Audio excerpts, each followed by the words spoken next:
sitting here today. And I hope that at the end, tutakuwa na an interactive session. Feel free. We're here so that you can learn. We're here so that we can bust some myths that you have been told about modeling and related stuff. And we also have maybe one or two things to learn from you.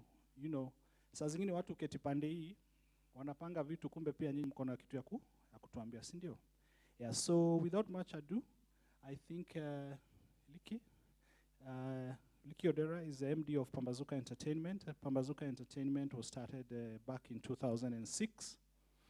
He's been in the pageantry for very long, and I'm sure he is going to be a very important resource. Wacha nikulete click and ndio ikusaidia pale kwa presentation. Let's give him a hand. Let's give him a hand.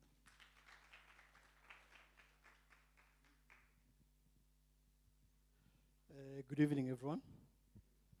I'm happy to listen to some questions before we started, and we'll tackle that accordingly. This link has been missing in the industry. So we just do a short presentation so we understand what modeling is. So time in this century that uses razor blade to still use the woman to convince men, going back to why men are not used so much, is because they appreciate the other gender, but not to say that we don't use ladies. Now, for example, if you look at Miss World Kenya and Mr. World Kenya, third year, or that is this third year or fourth year? Because Mr. World International has not.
But you can't go there and say, me, I'm a Kikuyu from Kenya, I want a translator.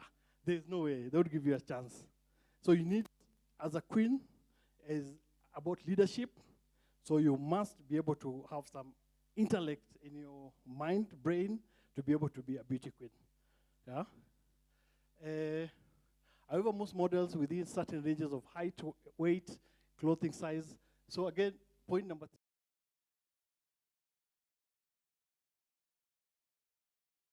0.8, you are at 36, 24, 36. That means you have a bust of 36, 24, and 36 at the hip, plus 2 or minus 2. Without that, then you're done. I remember in my office when you used to come, there's a line, 5'8", That's the first thing. So if you don't get to 5.8, you don't go to the next step. They now stop. That has changed. Some people make it with extremely World Kenya 2017. I think for her, you must have been like 5'9" and plus.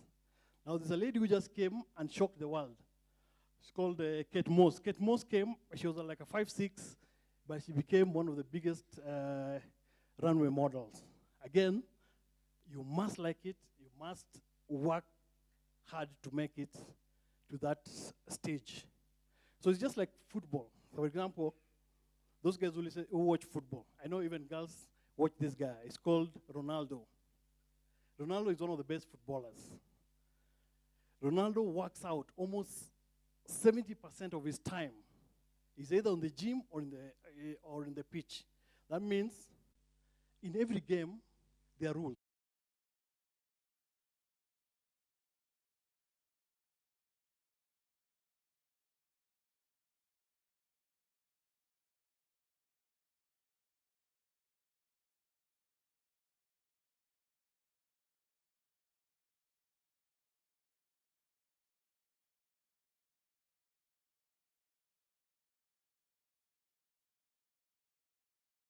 Motivation industry. Now, some of you think, I'm past doing activations, so I can't do that kind of job. Judy did the activation. The next thing, she was in Nairobi. Her first event was with Moches Models. The next thing, somebody spotted her at that fashion show. In 1 month, because she didn't know how to do her catwalk, the agency asked the agency here to just train her. Immediately, she was called to London, and now her story is gone. Because she was patient and she was ready to do whatever it's required. There's an opportunity to earn money in modeling. I think back home, things are not well organized, so there are people who are making money, there are people who are still not making money. Then again, it brings us back to the gentleman's question. If you decide to work alone, then it takes time to be recognized. If you have an agency that is well known, then you'll be called for auditions all the time, then you become a name that people recognize. I'll give you guys an example. There's a lady called Maureen Waititu. Maureen used to do for me activations for quite some time. All of a sudden, she went for the first audition, and after that, she was on the billboard, she was on TVs and stuff like that. She's now a brand influencer. If you look at her page, she has like 647,000 followers. But she started from the brand activations. So never neglect something that is part of the industry. Grow with it. Patience has good fruits. And a lot of money comes with a lot of confusion. Number one, if you're not disciplined, then you end up messing up. A lot of international models have gotten into drugs, have gotten into a lot of sexuality, different things. Now, in this industry is one of the most difficult industries. Now, one of the things that will mess you up, if you go to the wrong agency, or you are just after fame, you'll be used, abused. Now, for example, you've decided, somebody comes and tells you, I'm going to give you a job. It's very sensitive because we're human, and humanity, when you're in a room, different sex, you'll have the urge. Now, if you have somebody who's not disciplined, somebody will just go, like Kenya, you can register a company just like that. So somebody will register and say, I want to have the most beautiful men or women in this town. So I'll start a pageantry, or I'll start a modeling agency. Now, what I've noticed is everyone wants to be a beauty queen. Everyone wants to be the model without going through the stages. There's nothing that happens just like that. So you need to go through stages. Before you get into the industry, just try and find out, are these guys reliable? where have they worked, what jobs have they done, and why am I here? Am I here to learn, or I just want to be on that billboard? So again, this is not just happening in the modeling industry, but a lot of industries, people are used. So again, be very careful. Cons. You must be able to have etiquette. As a model, you can't just be in a room and you're eating carelessly. I remember when the new government checked in, there's a photo that went round.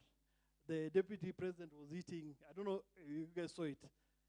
He was the same thing happens. As a model, you're expected to have discipline.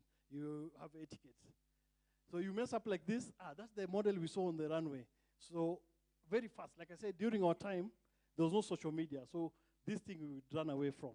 But you now, it's very difficult for you to escape some cons. You don't get paid very well in the beginning. As an amateur, let's say, for example, one of Kenya's biggest footballer is called Engineer. How many guys know Engineer? The footballer plays for, he was playing in Japan, then he moved to, I think, Qatar, Engineer Olunga. Or you guys don't care about football? You don't? So it's very important.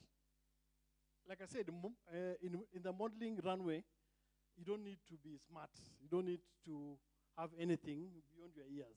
So that's okay if you don't care about football. But if you want to be a beauty queen, you must be smart. And you must be street smart. Because one of the things is you're going to represent Kenya in Miss Earth. We have another 50 other countries. For you to be able to even appear in the top 20, because you're there for 3 weeks, you're prejudged. Somebody will ask you about, I've heard about Masai Mara, tell us about Masai Mara. Then you don't even know there's something called Masai Mara in Kenya. Definitely you're cancelled from the top 20. So you must be able to know everything going around in your social surrounding. I'll give an example. In 2001, Miss Kenya was called Daniela Kimaru. The Miss World was held in South Africa. And that was the first time an African lady won Miss World. They've never won again. Her name was Agbani. Now, when they go for the international event, for the 3 weeks, they do what is called boot camps. Now, Miss Kenya was very lucky to be among the 10 girls who made a guy called Tata. How many guys know Tata, South Africa? Nelson Mandela was called Tata. Tata is grandfather in Zulu. So Mandela was there. He was aging, I think in 2001. An old man. So he was speaking to everyone, all the contestants. So when he got to Miss Kenya, he said, hey, how is Daniel? And Miss Kenya wasn't sure who is Daniel. Yeah? Thought maybe it's Daniel in the Bible, Daniel the classmate. Daniel was the former president, Daniel Arap Moi. Most of us didn't know Daniel. All we knew was Arap Moi. So it took her time to think about it. Now, as Miss Kenya, she should have been smart. She was being asked about the president because she represents the country. So again, like I said, you have few seconds on stage to be able to answer, right? So, as I said, runway, akili, tupa inje. Beauty pageant, smart, be on point.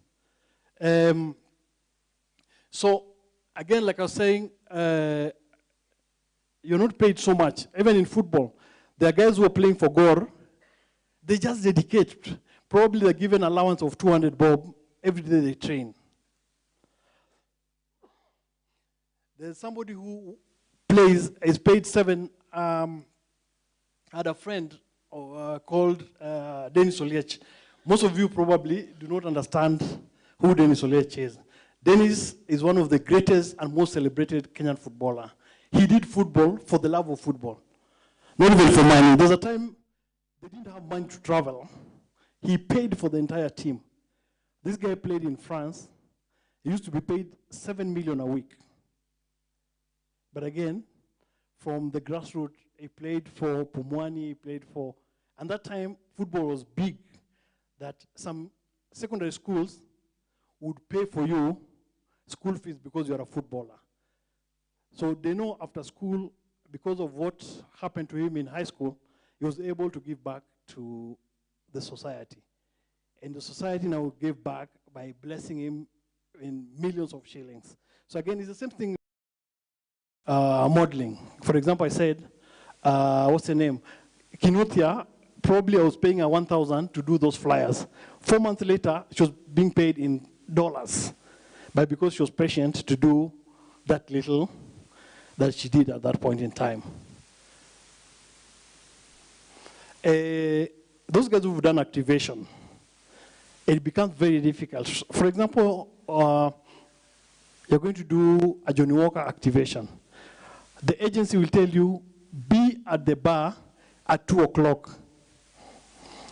You're there at 2, you dress up, you do your makeup. We know very well, most bars, guys start coming at 8, 9, you start selling maybe at 10 o'clock. You're supposed to work for 8 hours. So they tell you, we'll only start counting your hours from that 8 o'clock. You've been there from 2 o'clock. By the time 8 is getting, you're too tired and you don't want to work anymore. Now, it just needs discipline and patience to be able to survive those kinds of work. So again, as a model, patience ni muhimu sana. Yeah? You go for a fashion show. The event is late. You're told you'll be done by 11. You end up getting home at 3 o'clock. Again, patience. It's not like football where Manchester Arsenal is playing from 4 to 6. It's 4 to 6. We haven't gotten to that stage in this country where everything is in place. We are always a bit late. Sawa? So, patience. There are different types of modeling. Mostly like the runway, there's fashion, jewelry, shoes, hands, eyes, hair, runway, commercial, print, fitting, fit and pageantry. So I'll just take a few, like let's say hands modeling. Now, EABL is looking for a model. It may not be the face, it may not be your size, but they just want to see how your fingers will look on that bottle. So you find you just be picked because of your fingers. I'll give a good example. Like one of the most celebrated model. So model again is not your size. Some people think you have to be slim to your model. In 2010, the global award-winning ad was the Coca-Cola ad. May his soul rest in peace. The guy called Papa Shirandula. He did brrr. I don't know if you remember that ad in 2010. Those guys who were born by then. That ad won global. It was they used it for the World Cup in South Africa. And a year later, they still redid it. So it was paid extra. So again, it's not about your size. That's for commercial. Editorial and print, those are newspapers, magazine and stuff. Then we have pageantry, which is key and which most of us are interested in. Now, like I said, my first international pageantry was in 1999. Most of you are not born then. But then there was only one pageant. Then 2 years later, there was Miss Tourism. Then after that, a few other many models pageantry came in. Now in Kenya, I can count up to 50 pageantry. Then again, why am I in pageantry?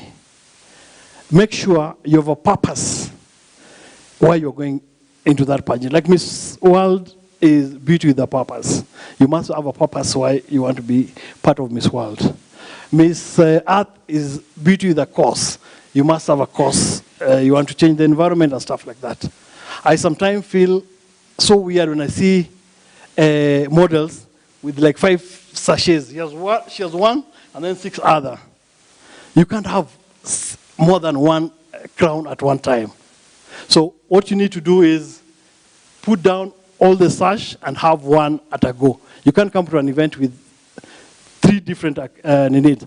That means you don't know exactly what you want. So just for information, just have that sash that you really value. Sawa? Skills and traits. There are some specific skills that can help models perform well in their jobs. Strong interpersonality. Now, most of the time you find in pageantry there's miscongeniality and mispersonality. It's how well you interact. For me, miscongeniality takes it all. It's not the beauty queen that we have that night. Miscongeniality means you've done it better than anyone else. You're able to interact, you're able to wow the other contestants, you're able to wow the judges. So again, we said pageant is about leadership. Now, if you can't have interpersonal skill, then you can't be a leader. So again, you must be able to have that skill. Ability to maintain predictability work schedule. Again, I've talked about it. Time is key. If you're not able to keep time, then as a beauty queen, you're done. It's key, both in pageantry and in fashion. Ability to work calm in high pressure situation. Now, those guys who want to become international international models.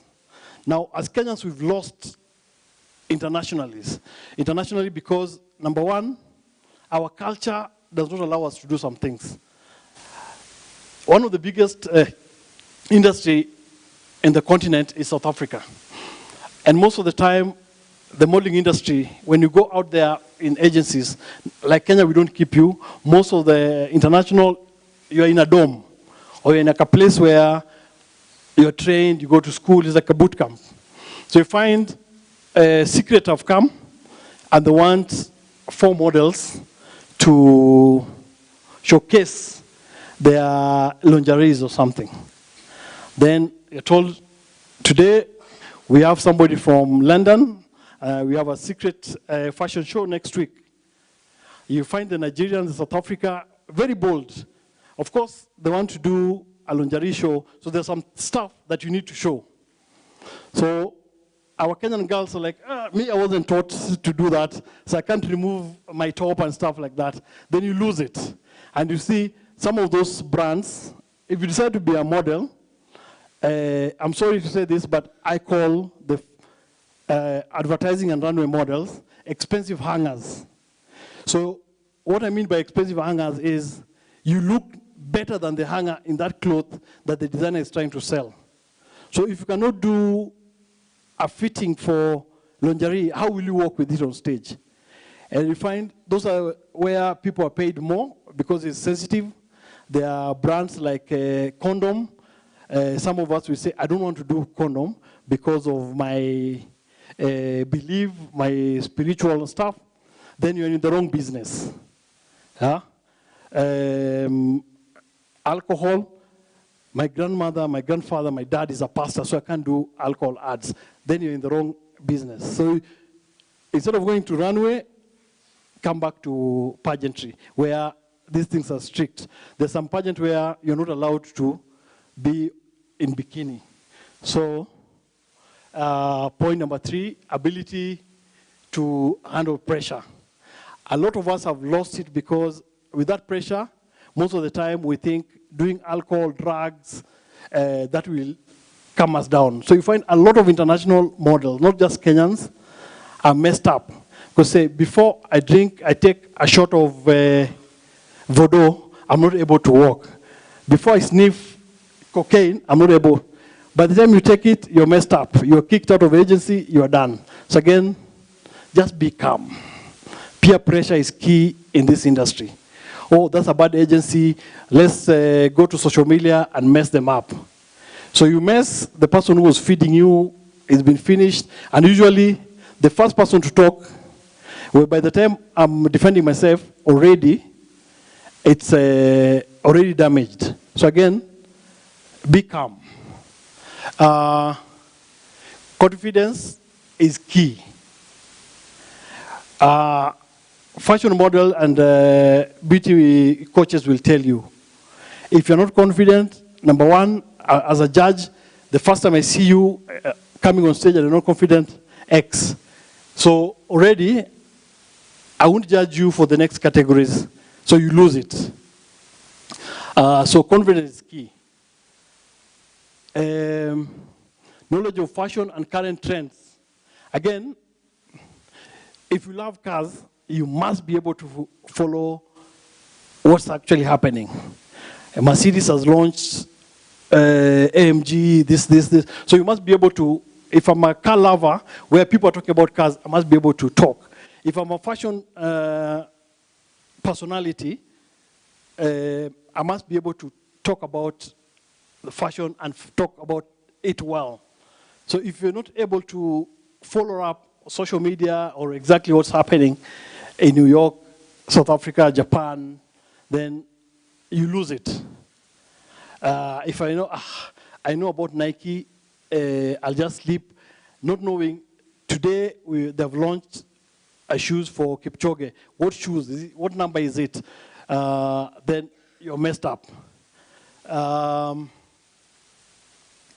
A physical requirement depends again on what you want to do.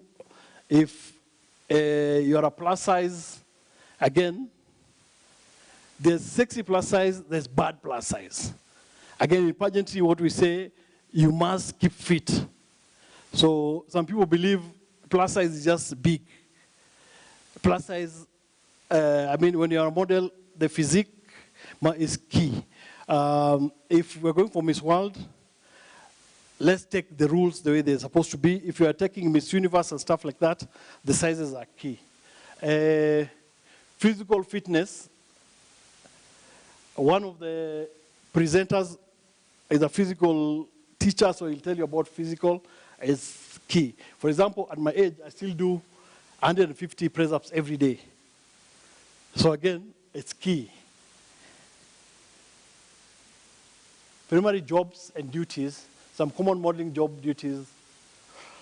Very simple. How you wear your clothes is key. Other product print, digital, and video advertisements.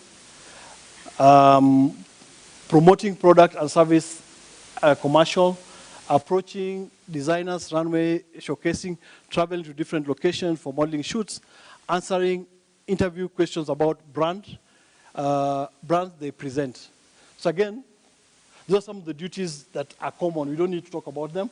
If you're a model, most likely you know about. Modeling plus talent. Advantage of having an additional skill or talent above looks. It gives you an edge for some kind of work. Those guys who've really been into modeling, that we said, you need to do research. So you must know Priyanka Chopra, Miss World 2000, and one of the greatest actresses. How many guys know Chopra? Ah, great. So in 2000, and this is a fact, Miss World Kenya was meant to win the pageant that year. Her name was Yolanda Masinde. But Priyanka, if you go to Google, they say she's one of the most prettiest ever Miss Worlds. So that year, Kenya got the Continental Award. And you could see, and most of the time, if you want to know the top 5, top 10 in Miss World, you see how the host handle the girls. Yolanda was seated, and her question, before she was asked the question, "Hey, Yolanda Masinde, how are you? How is Kenya? How is the Masai Mara?" You can see the host is polite, the way they handle them. And that's why in 2001, the Nigerian girl, Agbani, won Miss World. Now, Lupita Nyong'o, I know most of you know her. Lupita before she did acting in Sugar, before she went international, she did a movie called Sugar. It's an African movie. Lupita was in a contest that I was involved in, and that was in 2003. She won a pageant called Miss Malaika. Miss Malaika was an African continental event. So after that, she went to Sugar. Because who she is, she went to School of Arts in the States, and that's how she got the Oscars. Now, again, our industry has a lot of, in Swahili we say mudomo. Because so and so won, either they knew the judges or there's something. So everyone was complaining because Lupita's dad in 2003 was a minister or she was given, but she did it with her own talent and made it as Miss Malaika. Again, winning is not everything. Sometimes you become number 2 and 3 because your time hasn't come, or the grace of God wasn't with you that day. Because the 5 girls who are there for question and answer, any of them, the crown can land on their head. Some of you go away very sad and lose the opportunity because they've given up in pageantry. I'll give a good example. I ran a pageant called Miss and Miss University. In 2018, the lady that won was from Multimedia. Her name is Ayera. The first runners-up was Sarah Kiach from JKUAT. I personally, if I was a judge, then Sarah would have won. But 2 months later, Sarah went for Miss Tourism, West Pokot, and she won Miss Tourism West Pokot. She came to the national level, she became Miss Tourism. She went to Philippines, and she became first runners-up. If she had won Miss University that year, those 2 months, she wouldn't have gone for the Miss Pokot. So it was time, and chance had not come, and God's grace was giving her a bigger opportunity. So don't give up because you became runners-up or number 3. Keep doing what you have to do to be able to make it in pageantry. So some of the top pageants in Kenya, in the world, and also that are done in Kenya, we have Miss World, Miss Universe, Miss University Africa, Miss International, Miss Earth, Miss Tourism, Miss Supernatural, and BIPE. These are some of the consistent pageantry in Kenya. Some people ask, why is Miss Universe? Miss World has been consistent for almost 25 years now.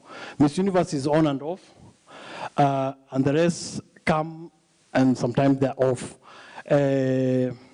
Because, again, doing pageantry, there's money that's involved. You cannot just do Miss World in Kenya without getting a franchise. You must have a franchise, and the franchise comes with a fee, and not just a small fee. So again, Miss Universe is very expensive. For the last, I think, 5 years, it was done by a Tanzanian because they're not able to give a Kenyan to run it. But again, I think it's back. Last year was done by a Kenyan. This year, there's a problem with Miss Universe globally, so I don't think we're going to do it again this year. But we pray one time we're able to involve the government so they're able to pay for us the franchise fees, so we just do all this without a problem. We have a few local pageants that are being done around. So there's Miss Counties, Little Miss World Environment, Manhunt, Plus Size, Miss Autism, and other PWDs contests. So there are a lot of contests, and that's why I said, like in Kenya, I can count over 50 contests. In the world, since 2020, we've had over 300 international pageants that have come up. Yes, and my presentation ends there, but I'm here for questions. So I would like to invite Mr. Nderitu.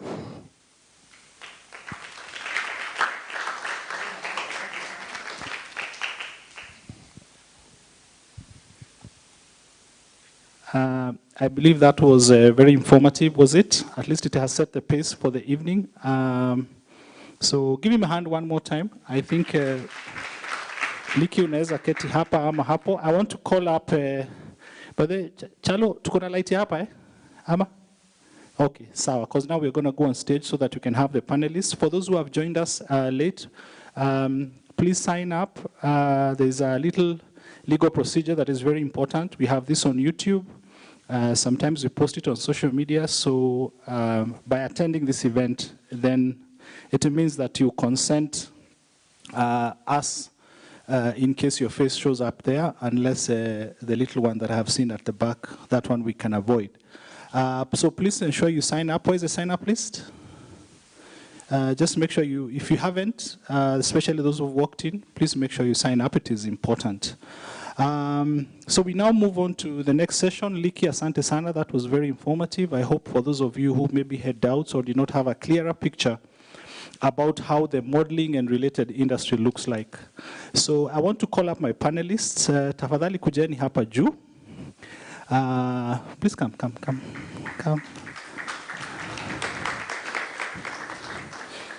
I think we have 3 mics.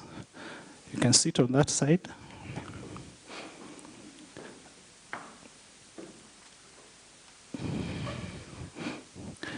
Newton, please pass me my tablet. It's there with Zippy.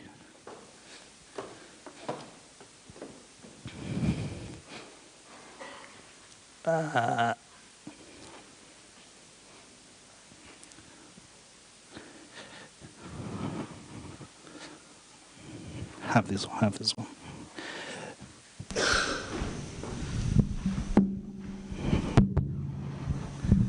Okay. This is very good. The last time we had an event here, like you remember, I think 2 panels of mine bounced. Yani mmekuja nyi wote, I'm just encouraged, yani. It's very good. Asanteni sana. I will not hide it. Some of them are meeting them for the first time. But si kazi tutafanya tu, si ndio? So I will ask them. We will start on the makeup end there. You have a mic? Okay. I think the 2 of you will share that one, and the 2 of you can use the one that you have. So we are going to have around, it's now gosh, that's my mother tongue, 7:06. I think we will have at least an hour of discussion, and then we will open the floor, and we will direct questions, or all of us can respond to the questions up here based on our experiences and line of profession. So Maureen, karibu sana. I just want to give you a little bit of a background for Maureen so that you can understand. She's a professional makeup artist, makeup skills trainer, and a beauty coach, philanthropist, and professionally trained counseling psychologist, right? Yes, and she's a graduate from Daystar, majoring in psychology and counseling, and now she runs her own business, Moira Beauty. She has love for children. She believes they are the future generation, and she pushes to volunteer at children's home. She's left-handed, hamko wengi by the way, and the world is right-handed, if you didn't know. Like 100% left-handed. Okay, yeah, because most of you are ambidextrous, by the way. Miss Tourism Embu 2016, she was a finalist. Miss Daystar University 2019.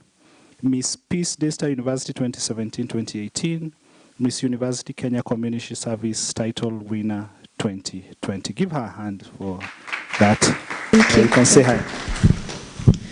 Well, thank you very much. That's an amazing introduction. Asante sana. Okay. Next we have Noni. Noni, umetoka wapi leo? Ulisafiri kutoka? So, yes. Umetoka mbali. She traveled so that she can come and share with you her experiences. So, Modoni Kariuki, Noni, is a young career journalist, a climate activist, and a creative. The first and the reigning Miss Tourism Africa. Great. A vocal advocate for youth and women empowerment. And she says, it does not matter who you are or where you come from. If you believe in yourself, you are unstoppable. So karibu sana Noni. Thank you so much. Thank you. Okay. Okello, right? Yes. Okay, karibu sana. Mr. World Kenya, those of you who asked before when we were off the record, when we were starting, there's somebody who asked, kwani pageant zote tu ni wanawake? Kunanga. I think that is going to be responded right here on this panel. So, Mr. Odada Okello, Mr. World Kenya, 2002 to 2007. Hey, MC, you'll remain for long. CEO at Modeling 360 by Odada Okello. He is the Miss World Kenya Bootcamp principal in charge of training, choreography, and show production. Current, ongoing. Founder, visionary, Agape Ministries International. So he is also in ministry, if I may use that word. He's a pastor and a marriage counselor and relationship coach. Karibu sana, let's give him a hand. Awesome, so. And finally, Mr. Mageto, Cliff Mageto. He is a top model, runway coach, and entrepreneur, barbershop and fresh flowers business. Sivile tu amevaa anakaa fresh ama aje. Professionally, he is a graduate from the University of Nairobi in political science and communications. He's currently working at Oppo Kenya as the after-sales customer service supervisor. Somebody asked, can you do modeling full-time or can you do modeling part-time? There was such a comment when we were starting off the record, and I think that has started to come into the picture. Mr. World Kenya 2019 finalist, top 10. Top model of the year 2022, Pwani International Fashion Awards. Mr. Birmingham, Kenya 2018, Mr. Environment Kenya, Nairobi County 2017. Let's clap for these guys. Now, yes, you can say hi. Say hi properly.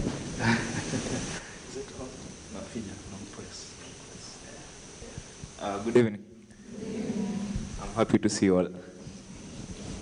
So, I'm glad that you guys with your heavy portfolios, najua saa zingine, when you write your bio, it does not sound the same as when you hear it from others. You know, that's when you're like, hiya. And I hope you guys will be able to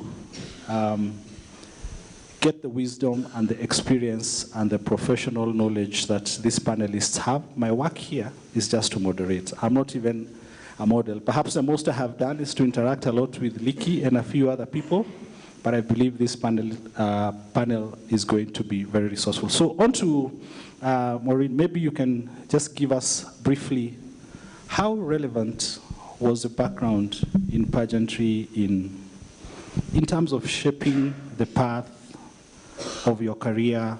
How impactful, what lessons have you picked so that we can see that it was actually important? Okay, I think I started modeling when I was, I think, around 17 years. Teenager back in Embu. I'm so happy she's from Embu because I'm also from Embu. And I think being a model has really shaped my career because it's taught me so many things, to be a timekeeper, to be somebody who carries themselves highly.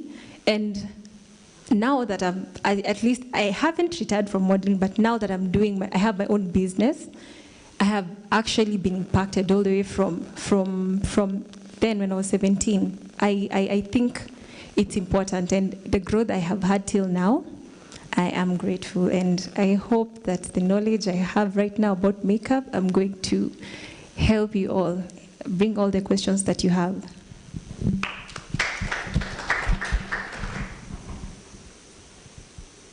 Yes, it's your turn now to tell us how impactful has it been since all those titles and since you got into the space?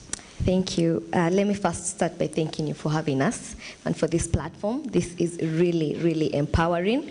This is what we want to see more of, because which is in line with what you're just asking, how the journey has been. If we had this from a long time ago, I'm sure there are things, there are paths maybe some of us wouldn't have taken, and maybe would have led us to take a shorter time to where we are right now.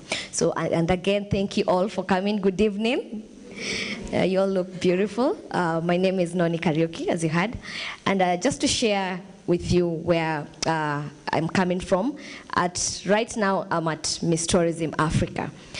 But to get there, it was a whole journey. This is a story of a young girl from a village. I call it a sleeping village back there. And growing up in the village, partly in the village, I did not see a beauty queen walking around. Probably I didn't see them on television also. So I didn't get that inspiration from a very young age. I'm so happy to see some young ones back there. Hi. Yes, maybe if I'd have gotten that inspiration at that age, maybe I would have also been further right now. So I didn't get that inspiration from that young age. So mine came maybe in high school, where you get now exposed, you know, to these talent searches, to all these things in high school. You know, now the world opens up, yeah? And I modeled and I designed, and it came naturally for someone who did not have that thing growing up, and so I knew that was something I was gonna, you know, get into later. And going into campus again, I followed through.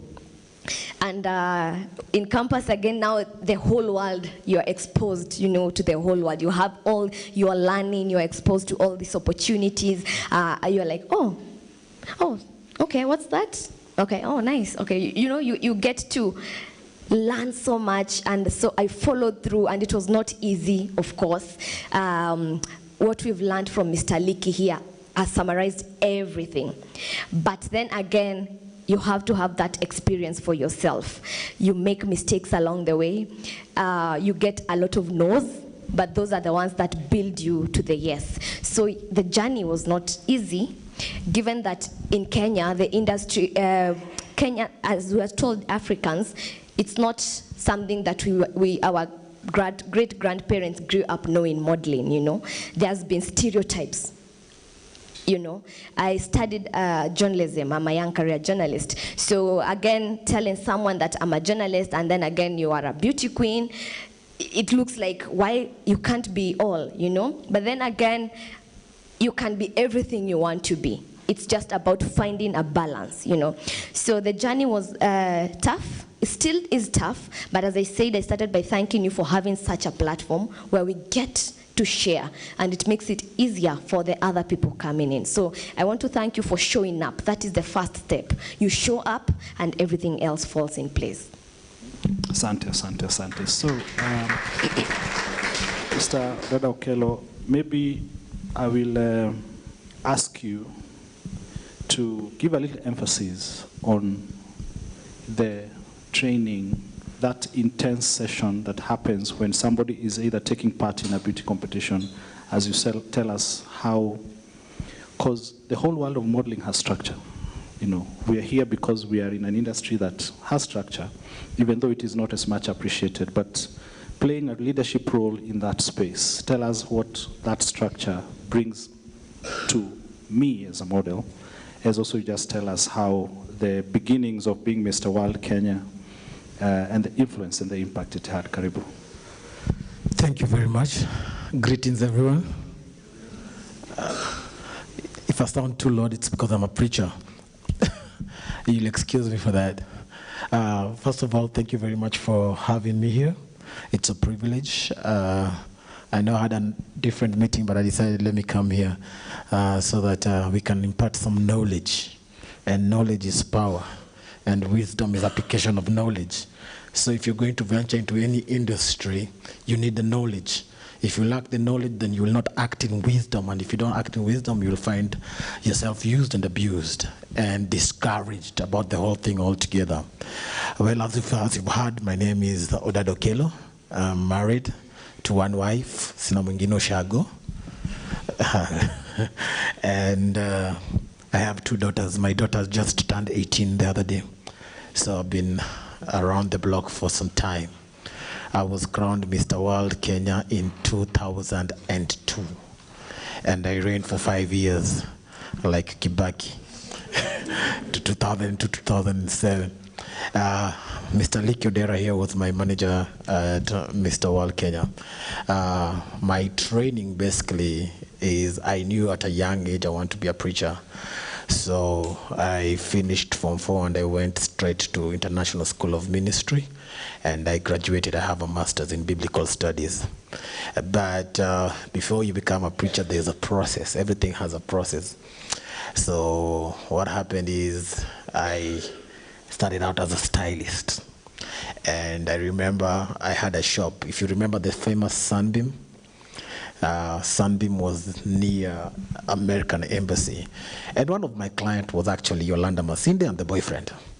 They used to come to my shop to buy clothes, to go and participate in the pageant. So I handled models without knowing what modeling is. In the first glimpse of it, I thought it's something that we preachers don't do. So come 2002, again, some of my clients were in Liki's pageant, which was Mr. World Kenya then, and they showed up in my shop. So I remember 2 days to Mr. Nairobi. One of the contestant, Mr. Cliff Mboya, who now is a politician and activist, say, I cannot come to your shop. Why don't you bring me those clothes to Carnival? So I bought a matatu. I found myself in Carnival, and I sat there and I watched them do their thing. So they were being choreographed by a guy called ABC. And I thought, there's nothing sinful about this thing. You see, lack of knowledge. Just changing clothes and walking on the runway. Why did my pastor tell me not to do this thing? So Carnival that day, that time and that age in 2002 was the whole entertainment basically. There was not much entertainment. It's either Carnival for Super Soul or F2 or F1 for the other.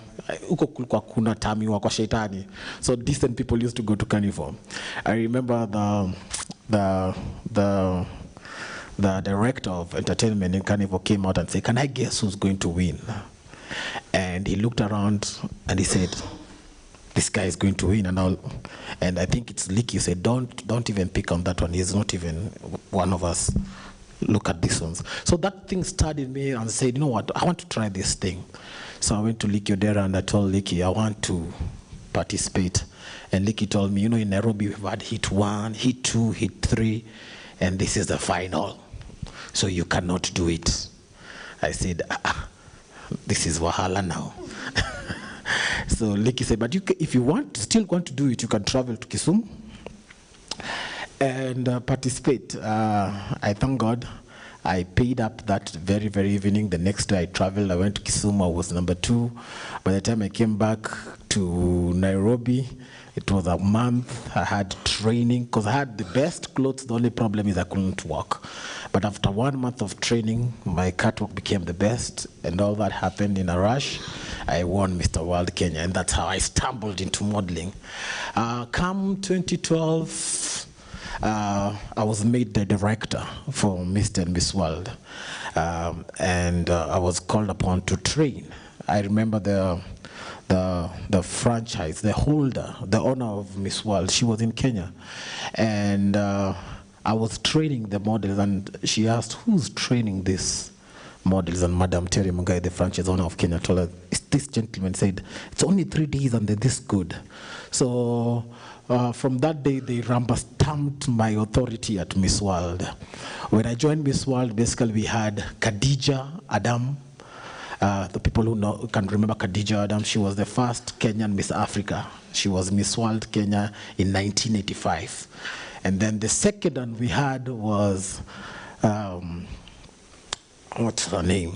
Yolanda Masinde in 2002. So we had 2 Miss World Africa from 1985 to 2002. In 2012, when I was made the director, I'm not trying to be braggadocious, but right now I have trained 3 ladies who became Miss World Africa in a row.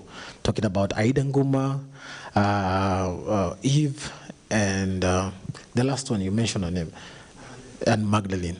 So basically, I am invested much in training, and it's easy for me because I'm a preacher. So I can say by profession, I'm a teacher. Yes. So what I train the models on, it's good to see some. There's Angela, who's also a Miss World finalist. Stand up, let them see you. She was just in the. Let's give her a hand. Let's give Yes. her a hand. Thank you. She was just in the last concluded Miss World. She was in the top 10. So it's good to see familiar faces in the audience. I teach modeling 360, modeling 3-round, and catwalk. I teach etiquette and grooming. I teach public speaking and public image, which is basically fashion consultancy. I teach etiquette and grooming. I teach diet, nutrition. So I'm all round. Okay. And basically also I am a choreographer. So basically I come up with the show production. So if you have questions related to training, that's what I do. He was also part of my class. And right now he's seated with me in the panel. It's good to see people growing in the industry. And I'm happy, and I know Lick is happy to see me here because he picked me from the gutters and made me to become here. So you might not have joined it, I might have stumbled into it, but I believe now it's a calling. Yes. So those people who have been to my boot camp, you know, it's vigorous training, and when we produce and we have results. So basically. Okay, definitely. I think I was in a service on Sunday and the pastor said, don't believe in coincidence. It is predetermined, predestined from somewhere. I think it looks like you stumbled onto this space, but I don't think the impact that you have left and you intend to leave, it's by chance. I think it is by divine design. So it is very good. I teach photography, and I usually tell my students, if the students, is seated with you here, then you're a great teacher. You know, if even your students become greater than you, I think then you're also a great teacher. Okay, so let's give him a hand for that amazing story. I think even the bio that I read did not give us certain very important facts about your journey, and it is good to realize. Okay, shifting gears to Cliff Mageto. Share with us briefly how this training and winning elsewhere influenced your success so far. How did it affect the success of your career, the path of your career? How did it change? Share with that. Okay, good evening. Once again, I'm very happy to be on this platform, and even much honored to be with my teacher and great man like Liki here. So mine, I almost say it was accidental because when I was in campus, I had a very big crush on someone, lady. So obvious, your boys will advise you things, and so one suggested that, you know, this girl likes models. So why don't you become one? So does that mean you stumbled also on your? Yeah. So around that time, we were having Eastern University of Nairobi. So I think it's on 1 week to the show. So quickly, my boys told me, you guy, I will dress you. One said you will dress me. One offered training. And that's how I just go to the modeling world. Effort. So the show happened. I didn't win, but I was second runners up. I even didn't get the lady. That's the saddest part of the story. But after that, I think after that runway, I was second runners up, and when I was walking around school, people were like, hey, Mr. UN, how are you, Mr. UN? So that got to my head. So after that, I started loving this. I started dressing up like a model, and I was walking around school. Now I'm Mr. UN. So after that, I went to Mr. Nairobi. I also didn't win. I was second runners up, but I didn't give up. So after the next show, that's when I got Mr. Environment Nairobi County finally. And my passion was with environment.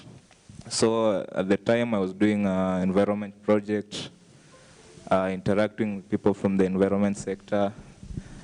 And after that, I think with school, I took a break. I was then now 4th year. So on my 4th year, I took a break from modeling kidogo. And later after graduating, you know, when you're hustling and you don't know where to start after campus, so I decided why not do activations.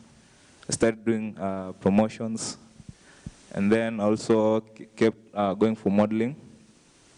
And I learned a lot of things that include social media management, because I wanted to be seen, I wanted to be out there. And the job I have now, I got it because of social media. I saw a post somewhere, we need a social media manager. I didn't know what the role was, but I said, let me just go to Julia Mbele. So that's how modeling has impacted my journey. And I'm still doing it. Right now, I'm a model coach. And I'm trying to mentor young people to join the industry. And not just join, but do it sustainably and have that longevity in the industry, because most people come and don't have that longevity. They'll just do it maybe for 1 or 2 years, they give up, and that's it. So I'm trying to make this, inspire these people that it can be a career, you can make money from it, and you can keep inspiring other people. Okay, great, great. That's a good story. We will also ask him kama mademu walikuja after ameanza kutembea hivi kampo. Let's give him a hand. Let's give him a hand for sharing. I want to throw a second round of questions, and then we'll most likely open the floor for you guys to ask questions. And I'll go back again to, please pass the mic to Maureen. Today we are focusing squarely on modeling, but then most things in life are an ecosystem. You know, if you listen to what's happening here, talking of environment, he's in church, at the same time he's training. She's doing something about environment and climate change and other things in Embu County.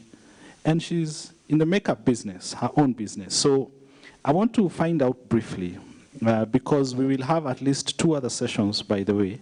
On 25th, God willing, we'll be back here, looking at some of the core support professionals, fashion, makeup, coaching, that support modeling. Because for you to be a successful model, I believe there are things that, there are other people who work with you. In fact, you're just like the final product of intense work by other people. How does the work that you do intersect, add value to?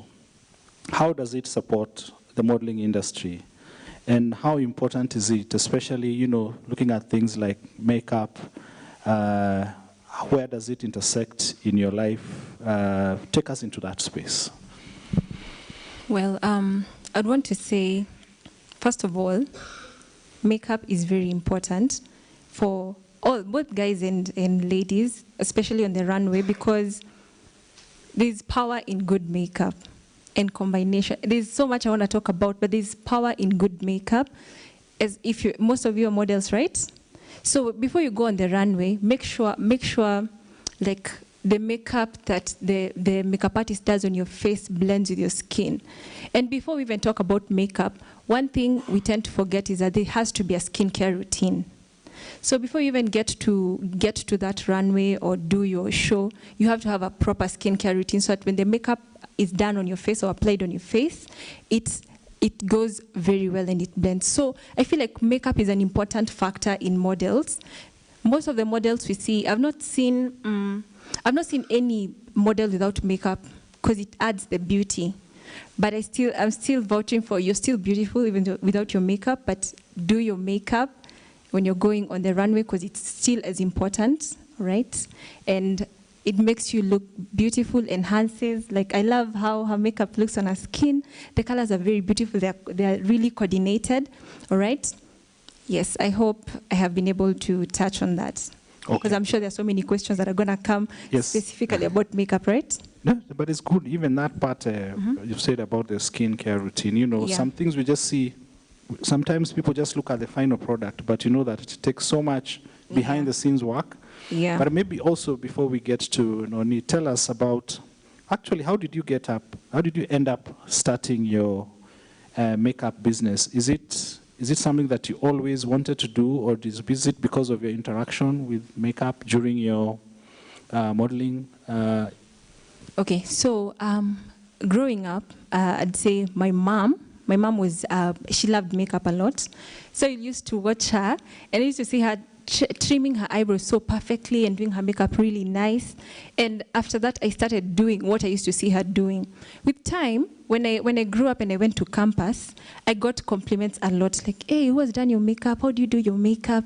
Can you show me?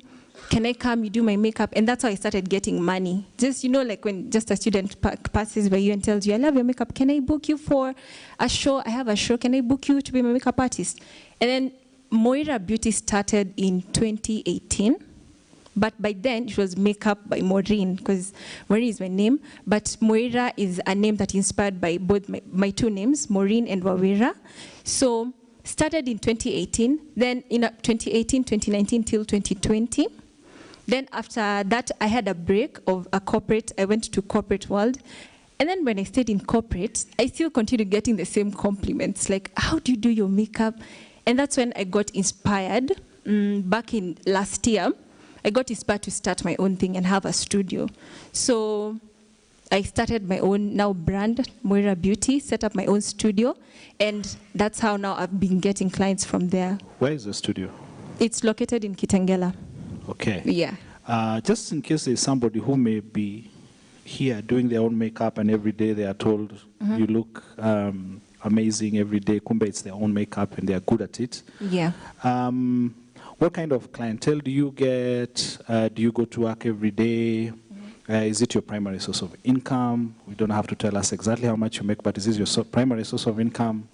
Somebody who maybe already has seen that path, maybe kule shule anafanya wase makeup kidogo, but they are thinking this can't be the main thing, as they still do modeling and all that. Yeah. So I'd say for makeup, it's my primary source of income. So I get, most of my clients are, let's say, bridal. I get bridal a lot. I get personal makeup, and let's say special events like birthdays and somebody having their ratio, part of the pre-wedding. Those are most of my clients, but I'm looking forward to working with models now, really a lot, because I have worked with models, but not as much, especially high fashion. But yeah, it's if you're here in this crowd and people compliment you on your makeup, just know that people see a lot in you than you see in yourself. People see your gifts, and they keep pointing it a lot. Like I was saying for myself, not even once, twice, those to people that I could learn from, I made sure that I used that opportunity. So if you're also like me and people compliment you, just go give up. Yeah, keep doing your thing, and I'm sure with time it's gonna pay. Okay. Yeah, you're gonna see the results. Okay, amazing. Let's clap for her. I think that's very important. And pass the mic. Noni, we were talking when we were there, and I was asking the kind of projects you're doing back in Embu. One of the key things, even Licky mentioned it in his presentation, is the impact. Some people may call it social impact. And I've even heard Licky mention it elsewhere. We don't live this life for ourselves. Just you born, you live, get married, get kids, and die. We want to leave a legacy. We want to have impact. We want to impact those who are in a less fortunate position. We want to lift others up. And also hold those who are up, hold them there. So what's the place of impact from your own story back in Embu or other spaces, Miss Tourism and other titles that you have? What is the space for impact in society in the less fortunate, in environment, climate change? What is that space? Yeah, so thank you. Impact. Let me start by saying purpose. Every one of us, you're created with a purpose. And you find that until you realize what your purpose is, then you're just there, basically, you know. And once you realize your purpose, then life doesn't become perfect, but you find that you're aligned now to your destiny, you know. Us being here is it is a purpose that has brought us together, you know. We have found a purpose, and it has aligned us. I also love teachings, biblical teachings, and at the right time, God sends you the right people. You are aligned once you find your purpose. For example, here, we're in the entertainment, in the beauty industry. We are aligned in the same purpose. And so, as I said, I started again modeling at maybe in high school, then went to campus, and maybe just to mention some of those titles so that maybe it's clear, I was able to get, along the way, I was able to compete. I got Miss, I was in Kemu, I got Miss Kemu. But before I got the title, I did it like 3 times. So in the third year, that's when I got the title. Wow, so you, yes. Okay, that was a hard journey, huh? They used to say, if never give up was a person, it's Noni, it's Miss Kemu. So, and after that, that's when I was able to join Miss University, where I met Baba, we call him Baba, Liki. Simu Baba, please. Yeah, so that's how I met Liki. Ended up being the second runner-up for Miss University Kenya in 2019. After that, I was able to become Miss Tourism Kenya, Embu County. That was in 2018. And it was not, and after I then became Miss Earth Kenya, 2020. And then later on, that's when I was appointed to go and represent Kenya in Nigeria for Miss Tourism Africa. So the journey, as I said, you might just look and see Miss Tourism Africa, but then there is a backstory, like that going for a title thrice, because I knew that I wanted, you know. But before it wasn't, I really didn't have the purpose. You know, I knew that I can do this, I love modeling, I love the clothes, I love, you know, but I had not yet identified the purpose.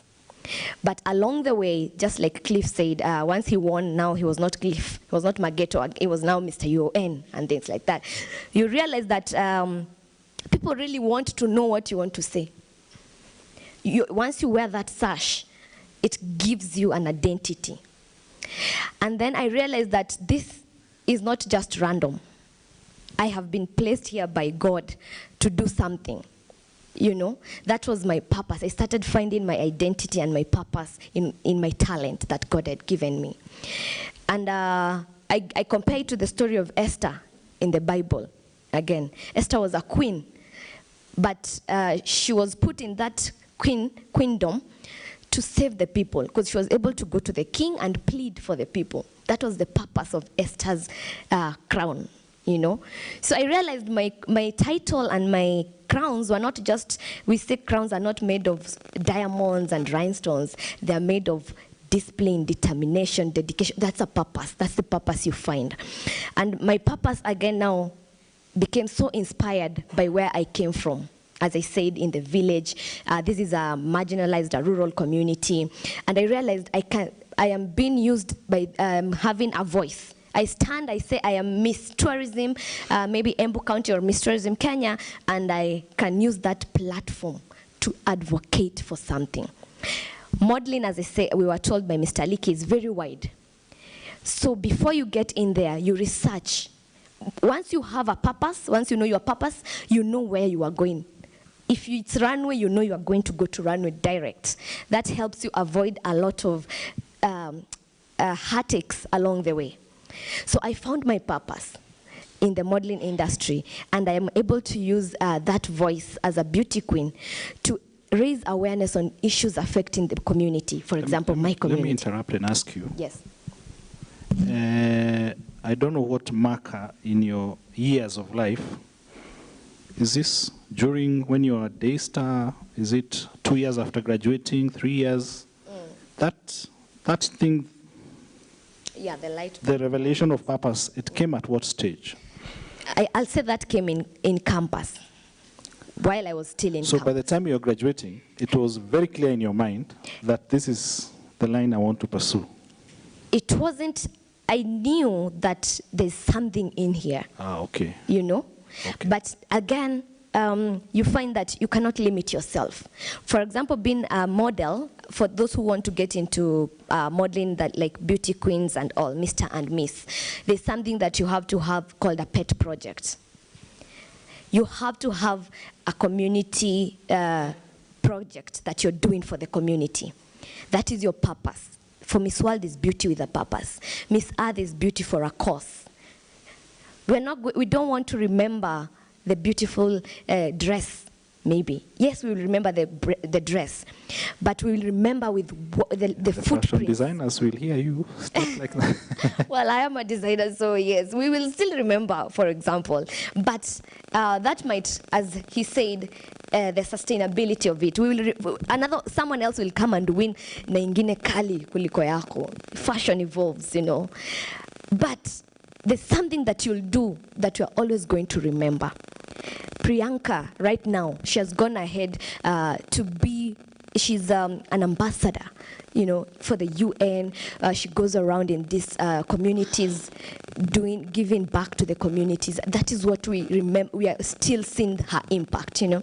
So I was able to find my voice. I'll say that's my voice in my talent, in my modeling talent. So I just want to tell you, yes, we are still in a journey in this community of getting embraced. I want you to tell us that voice is on which space, which industry, and what kind of impact do you intend or are you already having? Briefly. Yeah, so my voice came because, as I said, was mostly influenced by where I came up from, my community. And this is an arid and semi-arid area. So my voice came to advocate for environment, for Mother Earth.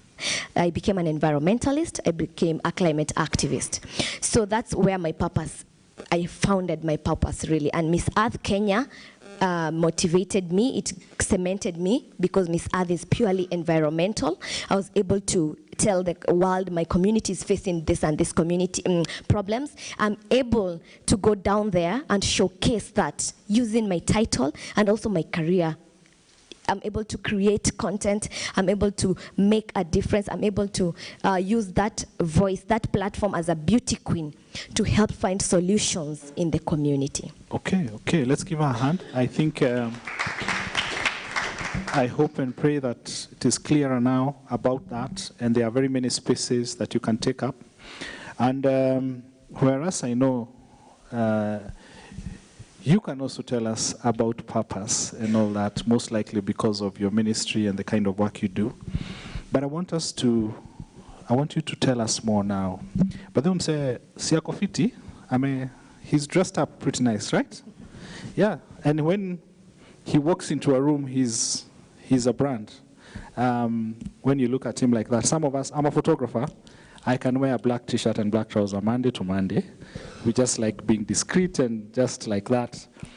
Hata wale wananijua, ukaniambia nivae hivi aki utakuwa umeniua. Anyway, but I think you are living some of the things that you train. So I want you to tell us your training programs, the structure, the kind of things you emphasize. Definitely this guy in a week, he was a model. But then there is much more that went after that. You know, models go to boot camps. I know Licky is preparing some training for the current winners from the 30-plus universities that are participating in this year's edition. Your structured training for models, what does it involve? Why does it matter? What change does it bring? Wow, that's a nice question. Thank you again. Let me start by saying you are never given a second opportunity to give a first impression. So I take a different angle. Many principals and many teachers have been before me. But when I get into a boot camp, I forgot to mention also 2 of my male models went and became also Mr. Africa in a row, Kula Budi and the guy called Kevin who was before him. So sikubahatisha, ni God. For me is to pick up when my students come in, because the syllabus remains the same. But we have picked 47 beauty queens from 47 counties, and all of them are beautiful. So basically we are looking for a wow factor, an X factor. What makes you tick? What makes you stand out? For some people, it's what you wear. For some people, it's how you walk. For some people, it's how you talk. But I try to emphasize mostly, see what's your strength and then push you in that area. And that's the reason why my models are excelling in what they're doing. You might take it for granted. Some of these things are not taught in university. Yes, you're taught to be a doctor, but you're not taught on how to walk on heels. So you can be a qualified doctor who's not confident. And confidence is not basically how you speak, it's basically how we perceive you. So I will give an example of President Daniel Toroitich Arap Moi. He used to stand straight. And Kibaki, who was considered learned than President Moi, used to slouch. So people used to listen to President Moi when he stands up and claims, thought everybody went quiet. Yet he didn't have anything to say. While the economist who has gone to school, who has everything to say, because of his posture and the way he talked, people did not take him serious. But we know he transformed this country in a period of 10 years because he had the brains. So plus every training that you have acquired, I usually tell people, if you can enroll in a modeling class, you become a better person than the person you were before you enter. Because now we teach you life skills. You will be amazed, like in the Kikuyu community, there's no word for sorry. And there's no word for thank you, nathore. So when you come into a modeling class and in an etiquette class, the first things we teach you is how to say, excuse me, please, sorry, with all due respect, sir. Some of these things, if you take them to your company, if you're a lady and you're going to address a man who's a boss, who's angry and is about to chase you and to fire you from work, and you start your statement with all due respect, sir, you're no measure. But if nobody teaches you these skills, you will never learn. Second, if you're going for an interview and you don't know how to walk in heels, I've seen ladies walking in heels in town, they look like a chicken who's about to lay an egg. I feel like they should put some lana or whatever in their heels, because now you've got the job, you've got the money, you can afford the heels, but you don't know how to walk with them. I remember back in the days, immediately after I was trained out to model, I was called by Kenya Airways to teach the models how to work with their bags, the in-flight attendants. So it's something that is a necessity, but you're not taught. The purpose for heels, for example, is to make you stand out. In other words, if you come here in your flip-flops and somebody else is wearing heels, we'll notice the one in the heels.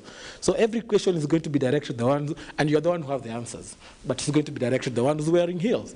If you apply your makeup wrongly and badly, again, we will not pay attention. So because it's a competitive world, I want you to notice me in the middle of the crowd before I open my mouth.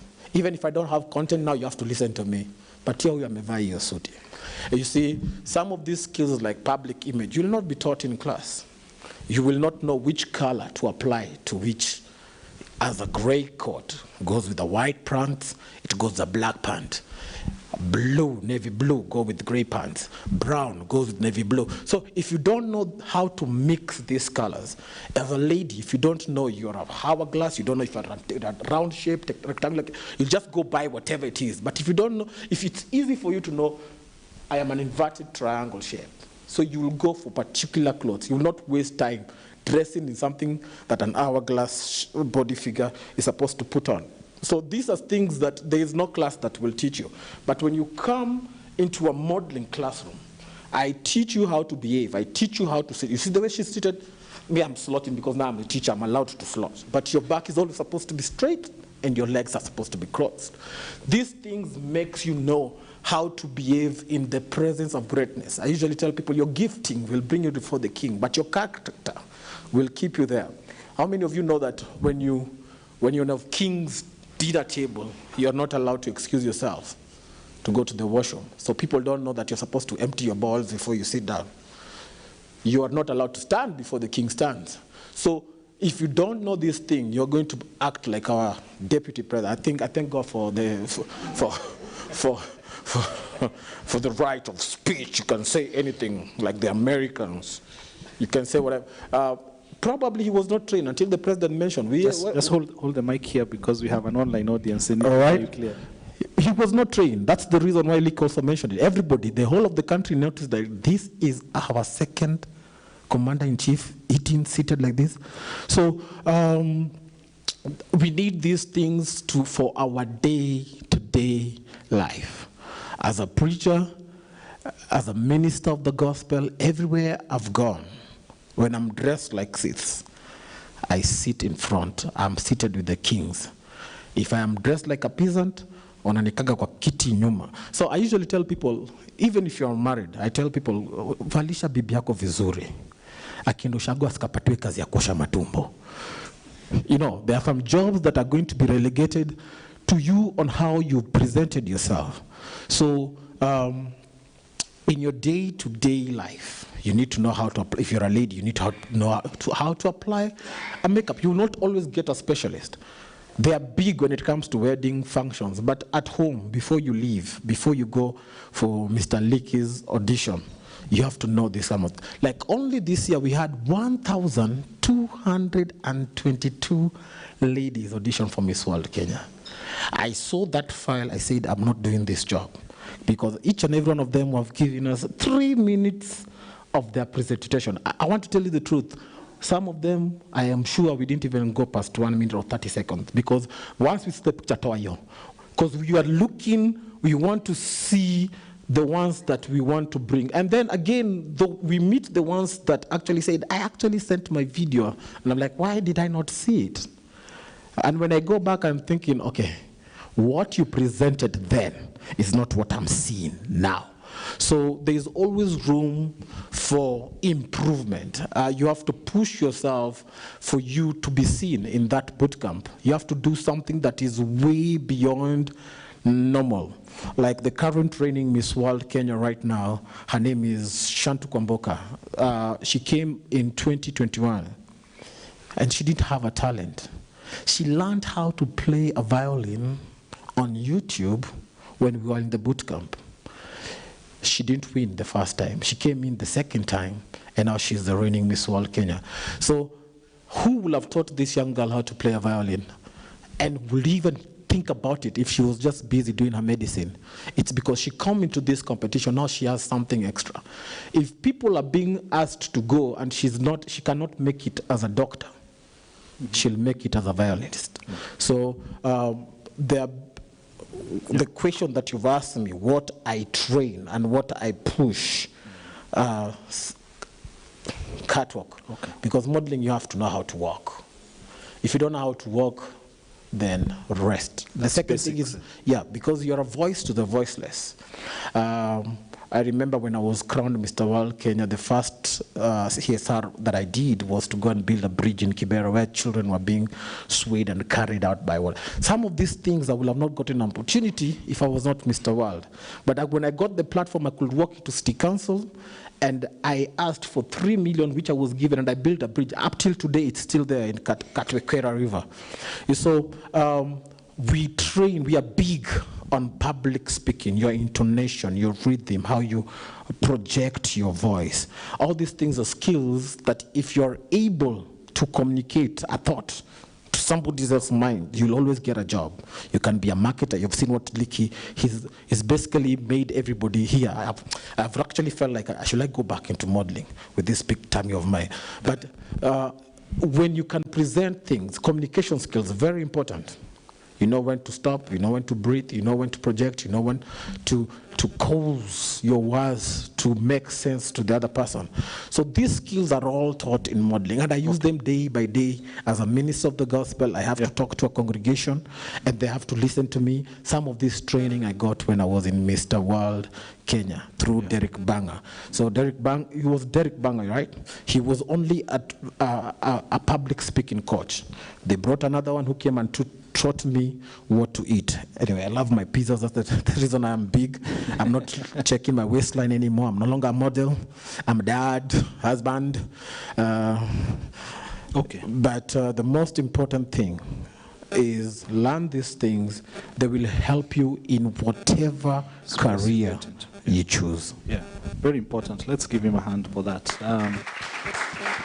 Anybody who's been to our earlier activities, because sometimes we creatives do many things. Often, I think one of the biggest weaknesses creatives have in their professional career is lack of those kind of skills. You know, talking in front of people, how you present yourself, that we in fact have a bad reputation with the other people who are not artists or creatives, you know, because we cannot express ourselves, we cannot sit with kings, you know, and if we sit and we mess, they'll just be like, even if you're my artists wanakuanga, you know. So I think that part is very important, not just for this across our fields that we need to learn. So I hope those of you who have questions, in fact, I will ask, let me have the mic. I will ask, just keep the mic so that you guys get ready. Who was to help us? Dennis? Where's Dennis? Call Dennis so that he can come and help us move the mic once we finish with. So I've just said, Mageto, so you have a barber shop? Yes. You sell fresh flowers? Yeah, fresh flowers. You're working for Oppo Kenya? Yes. Na bado una coach models? Yes. Sasa, how many want multiple revenue streams here in this room? How many want multiple revenue streams? Okay. Una manage aje, by the way? Hizo ni vitu mob. I think one of the biggest lessons I learned from modeling was time management. And some of these things, you don't have to be necessarily out there by yourself, but you just need to know how to maneuver with your time. And for instance, my day starts at 4 a.m. in the morning. So I have to go to the gym. By 6, I'm in town every day, Monday to Saturday. I'm in town, I go to gym. By 8, I have to report to work. And then in the evening, I might go pass by my barber shop, see how it's going, and you see, so it's all about time management. So you can always do as many things as you can, as long as you can manage time and use the resources you have. So like, for instance, something like my flower shop, I purely manage it online. At Oppo, I joined Oppo as a digital specialist, so I used to manage their page. And when I'm at work, I'm thinking, how can I make an extra coin? So if you are a social media manager, then you must, you have a lot of time on your phone, and there are so many things you can find a solution to. There's so many things you can do online. So I thought I can sell flowers. So what I did was, I looked for a partner, kwa ground sasa. So basically my work was, I have to publish my flowers, I have to make the posts, I have to engage people online. So once I get that client, I have to schedule what time do you need your flowers. I'll make calls. Guys. Yeah.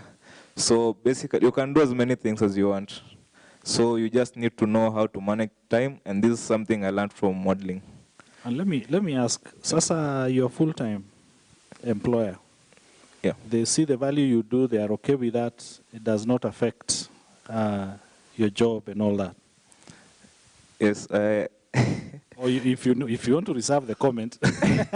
No, it's okay. last year I was one of the top employees of Oppo worldwide, not even in Kenya. Wow, that's So, and this is because of my dedication. They call me the fix at work. no. If something is going wrong, you just have to call Cliff, and I'll come and handle that thing. And I'll not just handle it, I'll handle it perfectly. So dedication is the word I use. If you are able to manage your time, you have a purpose. At the end of the day, you have 24 hours. But you can choose to waste the day, or you can choose to make it, some value out of it. Okay. Yeah. Okay, let's clap for the panelists. It's now 8 o'clock. I know some of you are conscious about how you'll get. Luckily, generally, should be okay to those who want to walk or are using Uber, walk to town. I know we had said we'll finish at 3, but sasa tuko kwa Q&A. So please just 30 more minutes and we should be done, have some refreshments and we finish. The panelists and Liki, question or even a comment, please try to be precise. Where's the mic? So who wants to go first? Any question that you may have? If you want to direct it here at the front, please be precise. If you have a comment, keep it brief enough. So we will start with the lady here, and then the one in glasses there. So go ahead. Okay, thank you for the platform. Please stand, introduce yourself. Wacha tuanze kufanya hii mambo ya confidence na communication mapema. Yes. Okay, good evening to you all. Good evening. My name is Esther Akinyi. My question is, do you offer the trainings only during boot camp, or you have like an institution where somebody can come for training? Thank you. Okay, sawa. Just hold on. Let's get the other one. We'll get 3 of them. If you want to direct your question to any of the particular panelists, feel free to do so. The lady in glasses, please stand. Good evening, everyone. Good evening. My name is Shaline Kesa, and I have several questions. The first one was, I was to ask about when will models ever get a federation that protects the models, because under copyright, it protects the intellectual property, right? And I think we as models, this is also our intellectual property. So it will be good if we also have a federation that takes care of the models. Then the other thing I was to ask was about concerning the training. In as much as the industry has been there for a while, we have several and different trainers. But when you get to a certain pageant, you find that there are different ways in which they want you to train or in which they want you to walk. So I was to also ask, what measure is there to leverage all the trainings that we get? Thank you. Let's have the third one. Gentleman there. Then we can respond. Good evening. Good evening. My name is Brian Mook. Actually, the lady who talked before me just touched on something that I wanted to ask about the IP. So in most cases, you find models being taken advantage of by corporates. For example, you get a job, and this job is an advert for a certain product. It goes on billboards, the product goes on to make millions and millions of shillings. The model is just paid a one-off price, which is not even a decent fraction of whatever the earnings for that marketing campaign is grossing. So how are models protected when it comes to that? Yeah. Or maybe we start with you. Thank you for that question. Let's start with you about training, and maybe he can give his perspective in terms of the training for models. Is it always on? Do you have to sign up? Do you have to be on a beauty program? Okay. Pengine hiyo ni yako ya kujipigia debe. Okay, so on that, personally, I usually, because of time, I usually do personal trainings. If maybe you are going to contest or you have an upcoming event, you can always reach out for personal trainings. And I also used to do boot camps, whereby now I will train a group of models together. And about the standardization of the training, I think you also as a model have a role to do a lot of research. You have to keep up with the trends. so that even if when you're coming to my class as a model, you already have some insight, so that it becomes more of an interactive class. And there are so many people out there trying to do the same. Some are doing it for money, some do it for passion. So you need to maybe do background checks, see who are these people, yeah?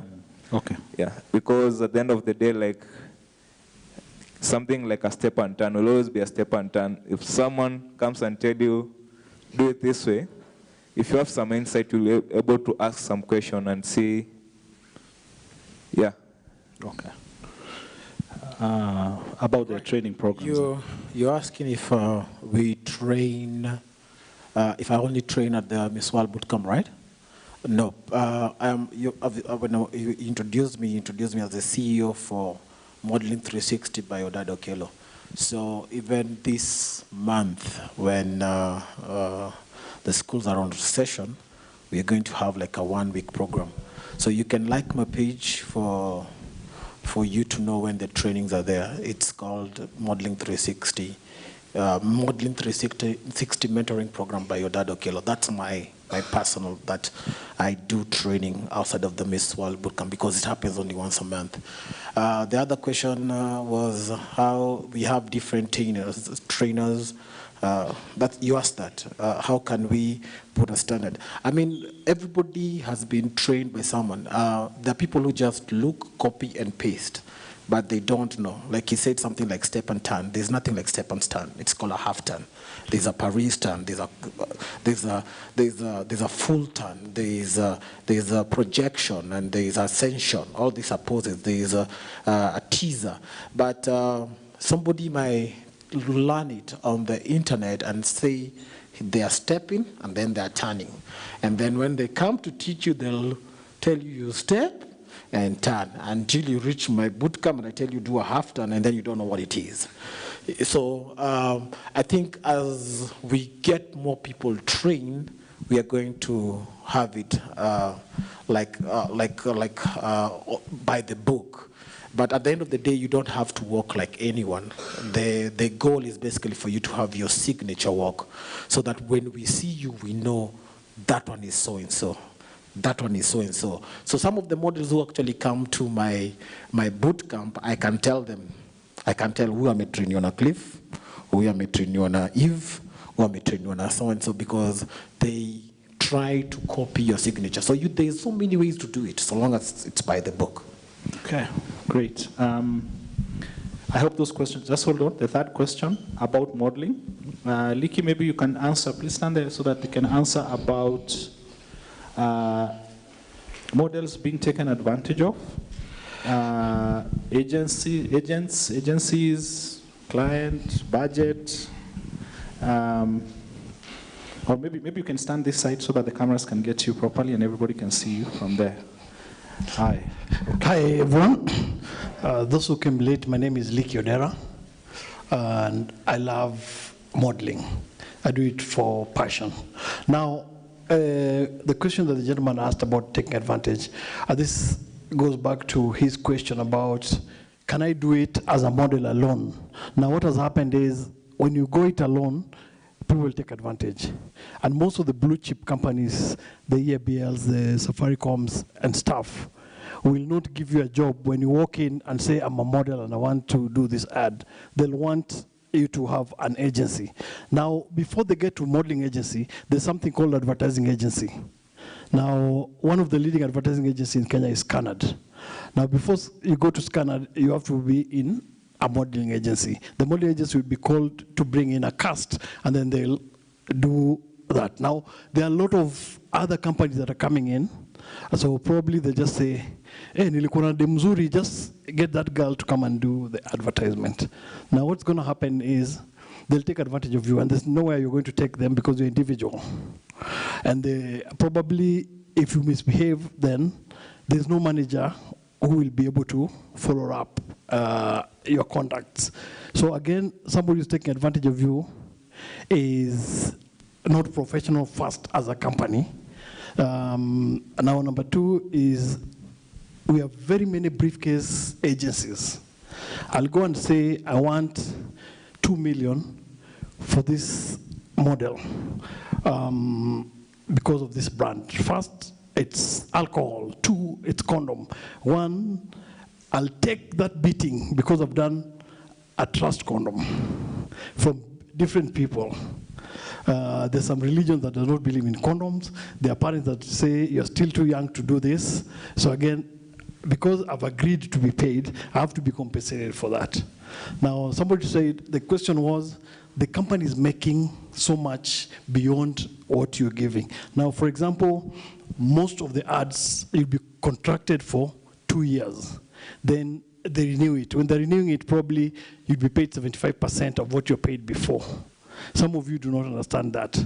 Now, I'll say 2 million. Then the same girl will come with another agency who will ask for 500,000. Another agency will come with the same girl and ask for 50,000. As a business person, what will I do? I'll go for the best deal, and the best deal is 50. And that's why we're saying you can't be, internationally, you can't be in 2 agencies.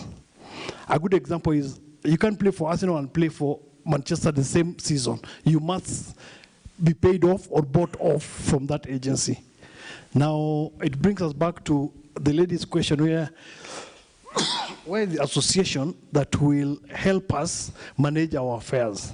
Now, what has happened, people have tried to register, but again, humans are very difficult to handle. They say Kenyans are very hard. Today we'll talk, we agree. One person in the group will go and say, no, I don't believe in it. Now, when these guys were discussing the constitution that we have now, those guys who are my age or closer will understand there was something called bombers. They usually talk about bombers when they talk about constitution. There's a guy called Yashpagai. Yashpagai was leading that. Yashpagai does not have a lot of hair. But by the time he was living there, the little that he had gone because of that stress. Yeah? And that's Kenyans. Look at Baba. He's going to the street, tear gas. They say he's too old, but he's still fighting. But the guys who feel he's doing the wrong thing. So again, and the reasons why we are doing these dialogues is to listen to you and listen to the leadership, so we're able to come up with something strong that when we represent, we're able to be listened to. Okay. Now, I was just talking to Mr. Steve today and saying, the art industry is just considered artists, musicians. The models are never considered. When the food is on the table, we're just by the way. But when you look at it, the modeling industry is bigger than the other art, because in every year we have not less than 5 beautiful girls and boys that represent Kenya in the international stage, where it's not Wamboi, it's not Liki, it's not Jen, but it's Kenya. Your sash on that stage is Kenya. So we must take advantage of what we have, but we must come together to make sure the industry is pushed to that level. Great, great. Hiyo ni someone bana mnapigia makofi hapo. Mike, pass the mic to somebody. Let's have the next 3. And then I have a question that was asked earlier before we started. I will direct it to the 2 of you. So the first of the 3 at the back, give the mic. Yes, Akwapi. Please stand, introduce yourself. Yeah. Good evening. How are you doing? So my name is Esendi Kenneth. I'm excited to be here today. So the comments of the people who are making comments here today are just great. I think I know almost everyone who is here. So mine is just a comment. I don't really have much to say in terms of, let's say, IP. I've had several questions. Someone talk about intellectual property somewhere. I think it hasn't really been answered well. I think I could have a comment on the same. I'm part of the industry, and the Kenyan industry it's been picking up. It's not really at its best, but us having such sessions are making it a great deal, because we are moving forward day by day. So basically, for my comment, I'll start by talking about, let's say, the contracts. I haven't heard someone talk about the contracts, but there's a time, I'm sorry, this one it's not censored, but there's a time Nivea Debra, I think everyone knows Nivea Debra.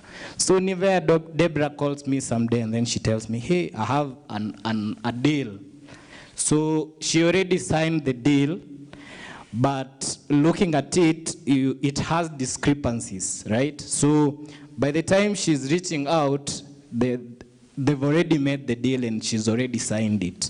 So basically also, for if you're in this field, you're supposed to have someone, let's say a legal expert. For me, I'm an IP expert. I'm a law graduate and I'm also still studying. But I've been able to see a lot of things that we do by just, I think it's more of ignorance in the industry. Because now if you do your videos, let's say now you see by you signing, or the way he said, you've given out the rights of this audience for today. So basically also you normally do your own personal projects, let's say videos, right? So if you're doing videos, they're supposed to be, you're supposed to protect them. It's either, it's normally just under copyright. So your brand, you'll protect it under the Trademarks Act. So it's the same thing, but it's a whole different thing. So you're supposed to have a package. So for my last comment, I'll also say, if you want to become a brand by yourself, you need a team. You need a team of experts. If you need to be a good brand, you need a team. Let's say, I think Karaoke knows the universal pageant that was completed recently. We had an award from Celestine Award. And the award, she's been given the lead ambassador alongside her. So we had a team all through. We were a team of more than 6 people who were on the journey of her. So if you need this, you get this. You need this, so you need to have a team by yourself. It's the only way for you to move forward. And I think, yeah, not unless maybe we get to have a whole session, but I think, okay. Yeah, it's great being here today. Sawa, sawa. Okay, let's clap for him. Let's clap for him for the comment.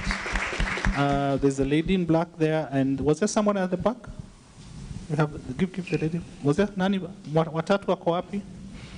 Okay, I know you guys had to leave. Asante sana. Okay, most likely you have a model under your roof. Yes. All the best. Good luck. See you on the runway.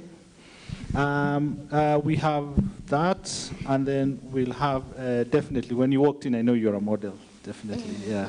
So, ukimaliza utampatia, thanks. So, hello everyone. Hello. I'm Whitney Aloch. It's when I'm starting my journey as a model. Yeah, so I have 2 questions. These advertisements that you're talking about, where do we get these platforms? And the second question is, what does it take for a title to be taken seriously? For example, I would be Miss Kasarani, right? But how? Just hold the mic like this, Kabisa. Okay, sorry. Where will you go with that title so that people would be like, oh, this is Miss Kasarani or something? Because not many people would consider you to be that.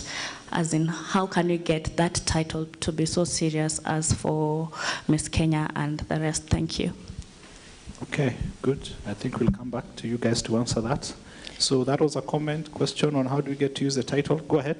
Hello, everybody. Hello. My name is Joy, and my question is on how to balance between pageantry and other things like maybe job-wise, because at a certain point, the pageantry doesn't pay as much, and the bills are due to be paid, right? So, like, how do you balance between both of them? Yeah, thank you.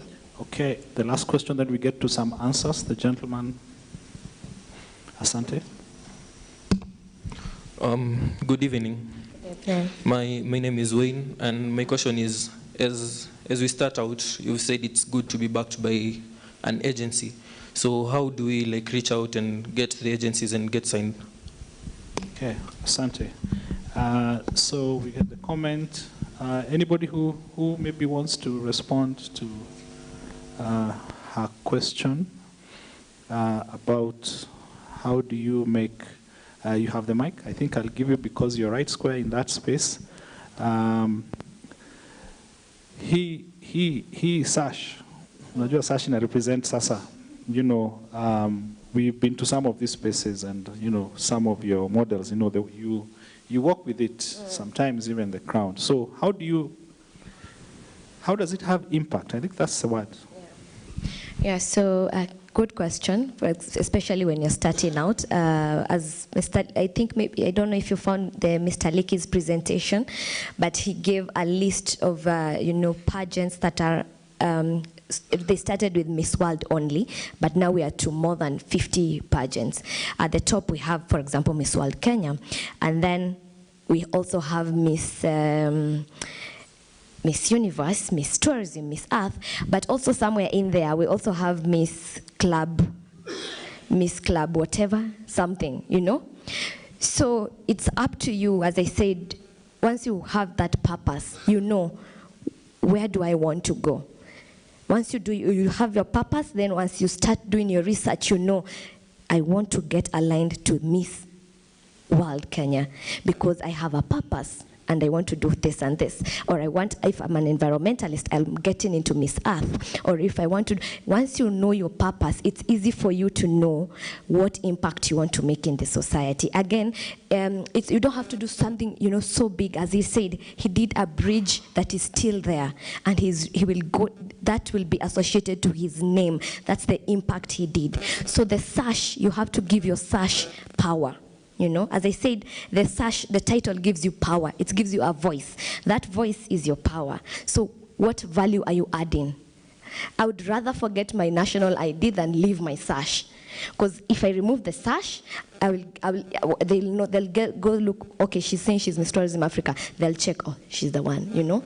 That's the power the sash can give you. So find your purpose. Even if your title is so small, it will have an impact. You'll walk into an office. For example, I'm known as an environmentalist apart from the sash. So that's the value I'm bringing with my sash. So with that title, usione kama ni ndogo yoyo ya Miss Kasarani. Do not, we've had Lupita started also a title in Miss Malaika. So do not ignore your small beginning. Just give it a value. Add the value. Everyone wants to know, what are you bringing? What are you bringing? What's your impact? It's all up at the end of the day. It's what impact are you creating in the society? So that sash is your power. Okay, thank you. Do you want to add to what? Give her a hand. Give her a hand. That's good. Maureen, you can add to that. Yeah. I think I was ready to answer her, the one who asked about how to balance. Yes. So, probably you first have to set your priorities right. Decide, do you want like a full-time job, and then modeling can be your part-time job? So once you set your priorities right, you'll be able to know what you should give more priority. There's this box we used to do in psychology. I think I forgot it, but it helps you know. It helps you know what duties that are urgent that you need to do. Urgent, not it's called, urgent and not important. Yes. Urgent, important. And it really helps. So once you're in that space, because I've been in that space where I know modeling doesn't pay, but then you have a full-time job. Like, I think Cliff has really touched on that. He said how when you wake up in the morning at 4 or whatever time you wake up, know that maybe on Saturdays and Sundays, my time is taken by modeling, part-time modeling, and Monday to Friday is taken by my full-time job. Once you set that right with time, you'll find your grounding. Because even me, I found my grounding. I had a full-time job, I used to work for 12 hours, Monday to Saturday, and I still had clients calling me maybe after Saturday to go do makeup on them. And after that, I was able to, after doing that for a while, for months, a couple of months, now I decided after that, now I saw makeup really has some good money, and I decided now to make it my full-time job. So it's just taking a day as it comes. Be gentle on yourself, and make sure you have a diary where you write your goals and know which ones should come first, and that will help you to know where your grounding should be. Okay, that's good. As you keep your questions, how is the time going? Time has really gone. Maybe briefly, Liki, about the agencies. He asked I mean, now that you're starting, we come there. You asked how, now that you're starting, how do you get in touch with these agencies? How do you begin? Do you just walk in? Do you wait for them to do audition? Utapata majina za hizo agencies wapi? Utajuaje ni wa briefcase? Yeah, thanks again. One very key thing, I want to, just the show of hands, how many have a sash or a crown, a title? Almost 80%. Now, one thing that Noni has said, she would rather forget her ID than a sash. Now, one important thing, there's something here. A policeman with uniform and a policeman without uniform. It's easy to identify a policeman with uniform. The one without uniform must remove the ID. So it's a lot of process. I expected to see a number of sash and crowns. Most of the Kenyan models are ashamed of wearing the sash and crown. So, and that's where, when we go back to my presentation, don't have 10 sash, don't have 2 sash. Have 1 sash that you believe will make you the name. When you make a name, you'll make money. They say in this world, it's not the amount of money you make, it's what do you leave as a reputation, right? So please make sure when you're in a forum like this, it doesn't matter how small it is.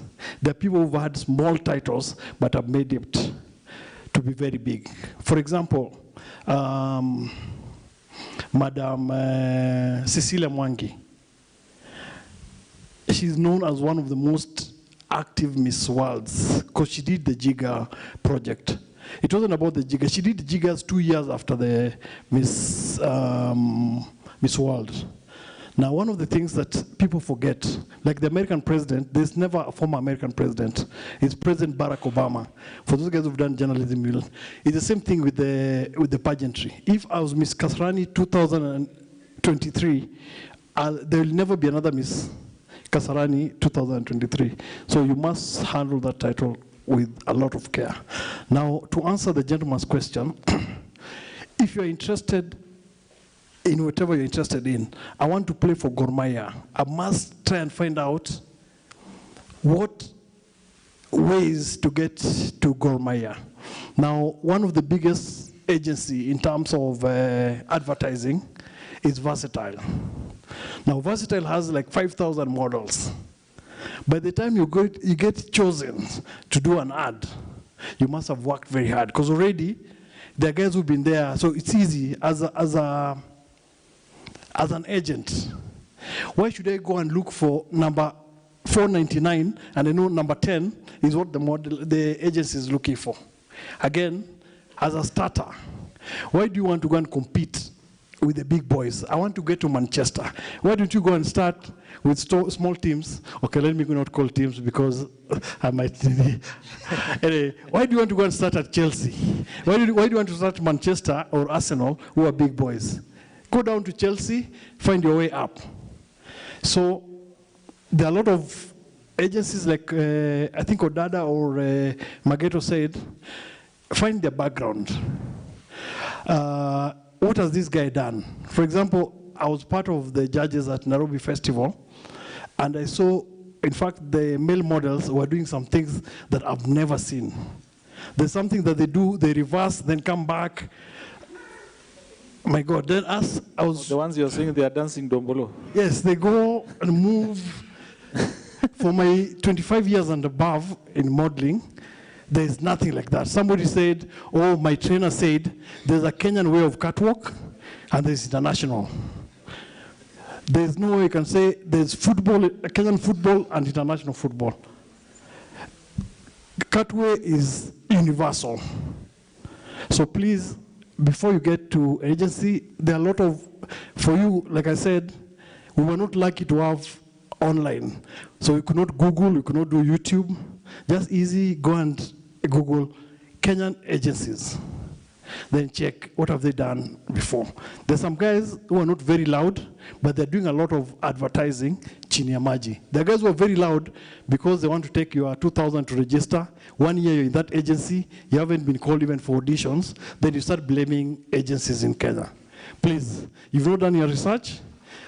As a good model, as a good person who wants to do professional in it, do research. Okay. Asante sana. Let's clap for him. There was a question that was, hey, maswali ni mingi. Haya, sawa. Let me see the hands so that we can manage the time. Please lift your hand properly. 1, 2, 3, 4, 5, 6. Is there another person I've left out? 6 questions. Sawa. Just hold on. There's a very hot question that was asked when you were starting, and I don't know who will ask that question. Kwa hii industry, and even Licky mentioned it a little bit, but maybe I can ask one gentleman. You can respond to it, and maybe Noni, now that umengara, the issue of, in fact, I don't even know how to respond to this as a photographer. I just saw another forward screenshot. See, photographers tunapenda washirati sana. The photographers are taking advantage of models. It's something that weighs heavily on my heart, having been chairperson of our association for very long. But I've had it. Your issue, yeah. Of course, especially female models, ladies, being taken advantage of. In fact, myself, I used to have a studio. Well, I still have a studio. When we were at State House Road, and one time, guys used to hire, that's what I wanted to say, guys used to hire my studio, and one time, a model walked in, then she undressed. So, no, it's now the photographer who was telling me this story. I said, maze, leo nimeshangaa, photographer amekuja, akatoa nguo. So namuuliza nini? Atunajua mimi niliambiwa, want to be a model, and the people who work with you, they want to see if your body is nice for modeling or not. The true story naambia, you know.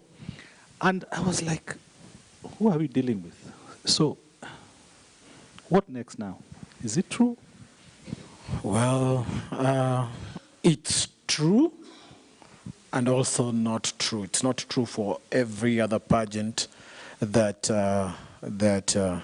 you'll go and find these sort of things happening.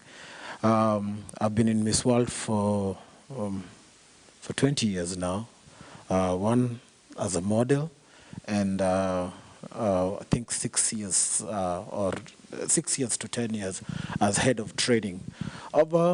We've had cases of people. I'm not talking about only Miss World. I'm talking about other generally in the industry. Generally in the industry, we've had people that take advantage of the girls when they come in to participate in modeling, and they turn it into a sexual affair. And even the ladies themselves, they know that I am the trophy. So if I offer my body, I will go up past the auditions, up the ranks. And it's not only in modeling; it's in media. It's all over. So basically, it depends with the integrity of the pageant that you want to participate in. For Miss World Kenya, because I'm the one who's in charge and I'm a pastor, it's a big no.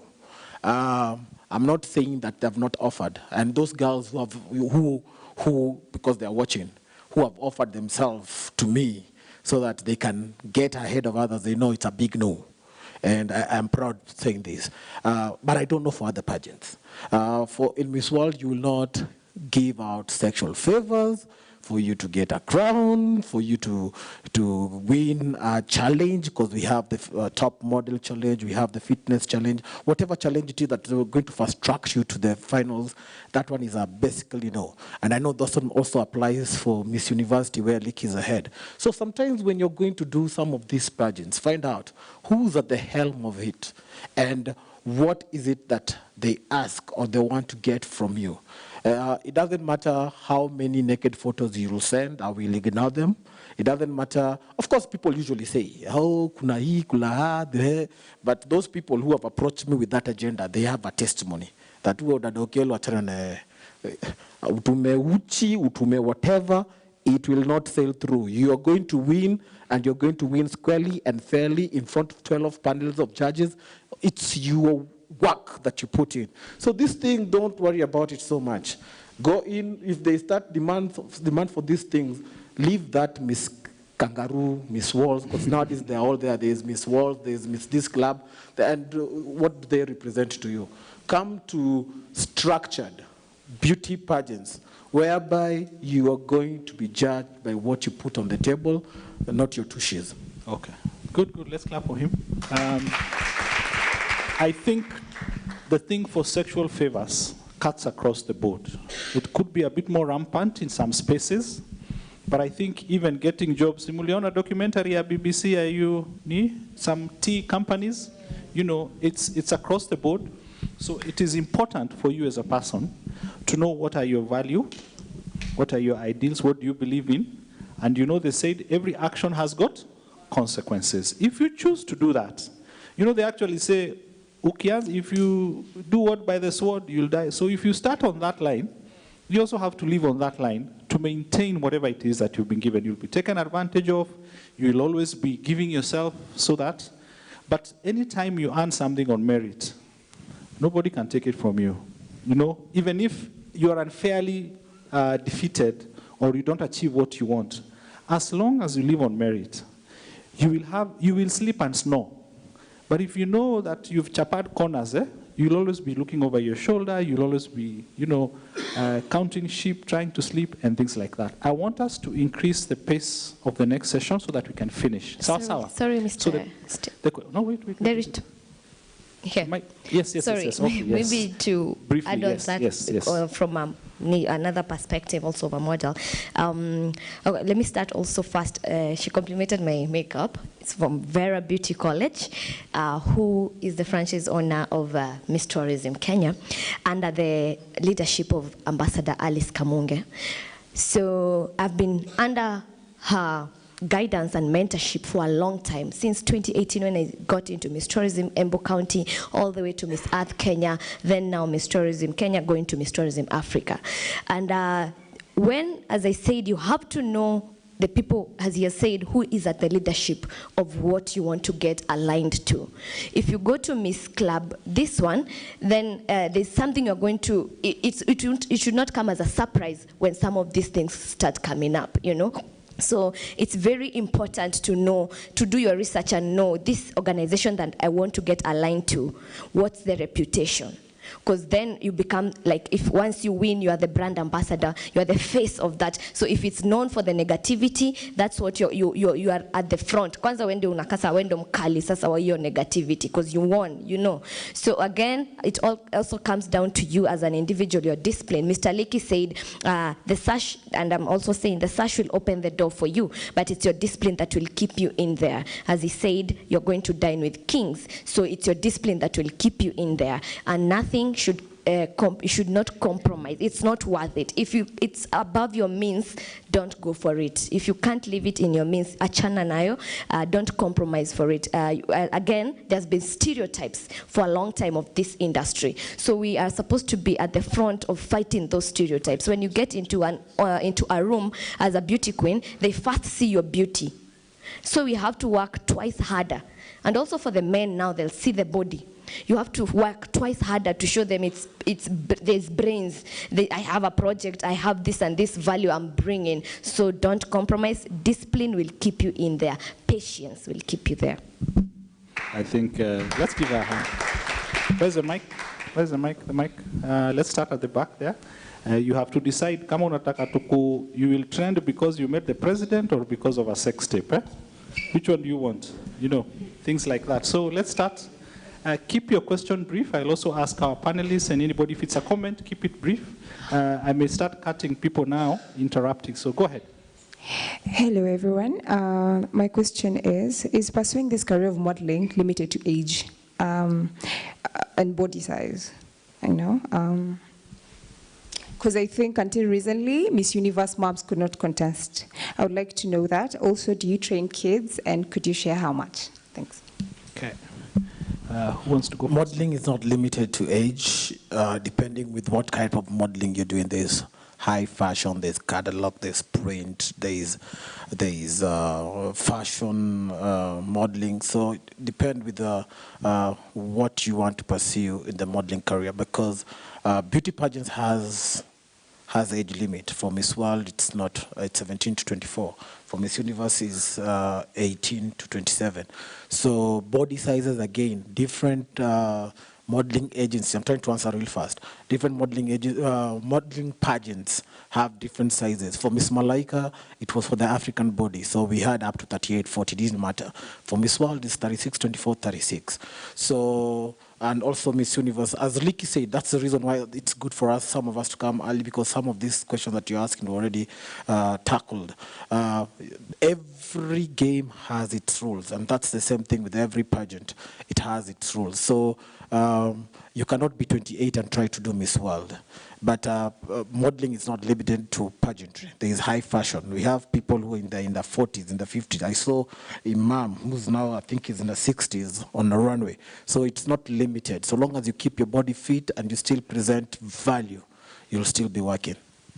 Let me explain before she asks. You see, like many careers, and remember today the title, even if those of you saw the poster, was Modeling Careers. This runway or this pageant can just be the beginning. Where it will take you, it's really ni bidii yako na akili yako. You get? There are some people who are in very big, successful careers right now in their 40s, 50s, 60s, but they just started there. You know, the multiply effect of just starting on a beauty pageant or on a modeling agency, it's entirely up to how far you want to take it. Oh, she wanted to know if we train children. Yes, we do. Hi everyone. My name is Clara Ahono Alitsi. I'm a beauty pageant judge of the catwalk, and I think for me it's just a comment, really very short. I have seen so many mistakes in the catwalk, and I've been privileged to work with at least 2 of the panelists. And yes, there is multiple training, just find the right trainer, because most trainers are doing it for the money. They don't know what they're doing. Contestants are walking weird on the runway. So kindly, contestants, don't be lazy, do your research. Because when you do your research, you get to learn who does what, who has done what before, and who is credible. Look for credibility. Kindly really look for credibility, okay? And don't be lazy, do your research. On the sexual exploitation point, my advice has always been the same. When you're going for photo shoots, go with somebody. Don't just go alone, okay? That's kind of like somebody will give you some piece of advice, but they will be there as a +1. And they will be there for you, okay? And don't just go for a backroom kind of photo shoot and things like those ones, because anything can happen. Just do your research. It boils down to research. Don't be lazy. Modeling is not only about the face, it's also about your brains and how you carry yourself around. It's really so much that goes down into everything, but kindly find credibility. Do your research, who will train you well, who is that kind of photographer that you want to work with, who's professional, and he won't compromise you. And for me personally, I think I would echo what Licky said. You don't need so many sachets or titles to do something. You just need just that one that will ignite the fire. Because for me, modeling can be a career, but it's also a very good platform for you now to take off from there. It gives you wings. So you have to learn how to use your wings when you get that one sash, okay? And not all pageantries, I'm afraid to say this, are credible. Not all of them are. Not all of them will give you a pedestal with which you can be able to fly or use your wings. Some are just there to make the money and even for the publicity. These days everyone is doing content. You have to be careful. Do your research very well. Know if you're going for Miss this and this, what have they ever done before? Who is the previous queen and king? What did they achieve, okay? Do your research and really all the best. It's a difficult industry, but it's workable. Okay, let's give her a hand. Thank you for sharing that as an experienced person and from the judge's seat. We want to finish and we want you guys to interact at least. Just be patient, we finish. Get to meet people. Maybe you want to say hi to the panelists and the much older people who've been in the industry. The mic there, who's the next person? Hi. After him, who's the next? Hi, and then Sawa. 1, 2, 3, and we're done. Sawa. Good evening. My name is Tessa Mugenya, and my question is with regards to colorism. We know that it is an issue around the world, and Kenya is no different. We know that light-skinned models may get better opportunities than dark-skinned models, may be paid more money and just have better opportunities in general. So what would you tell dark-skinned models in regards to this? Because this is something that they may expect, and how to maneuver colorism in the industry. Thank you. Licky, 60 seconds, then him, 60 seconds on that. Where I come from, we are dark. That's the Western. And this has really messed up my community. People have gone into bleaching and has really messed. Now, the lady that Coach Odadas talks about, her name is Magdalene. Magdalene is darker than me. She was 5'6". That means she was shorter than the minimum height of 5'8" for Miss World. And she was crowned the Queen of Africa that year, 2017. It's a perception that white are favored, or the light-colored girl is favored. Today, when you go to New York and London and Tokyo, big fashion weeks, Milan, you'll find that not even black, but blue-black girls are being favored. So when you look at Alec Wake and all those guys who are darker skins, it's a perception. And what I'll tell you about the reason why they say the black girl is not winning the contest. Now, for example, Miss World or Miss Universe, there are 107 countries. We only have 12. Europe has 30. South America are very big at it. Asia is becoming very big. Now, when you're at 13, that means you are less than a quarter. Your probability of winning the pageant is hard, but you are getting there. A lot of these pageants were either runners-up or in it. Africa's time is there. So don't change your color. It's a perception. That black color is what the world is looking for now in the modeling industry. Without even naming names, before you say, one of the biggest beauty brands doing billboards in the city, I have noticed as a photographer, 10 years ago, they were using a lot of light skin. Now they are mixing.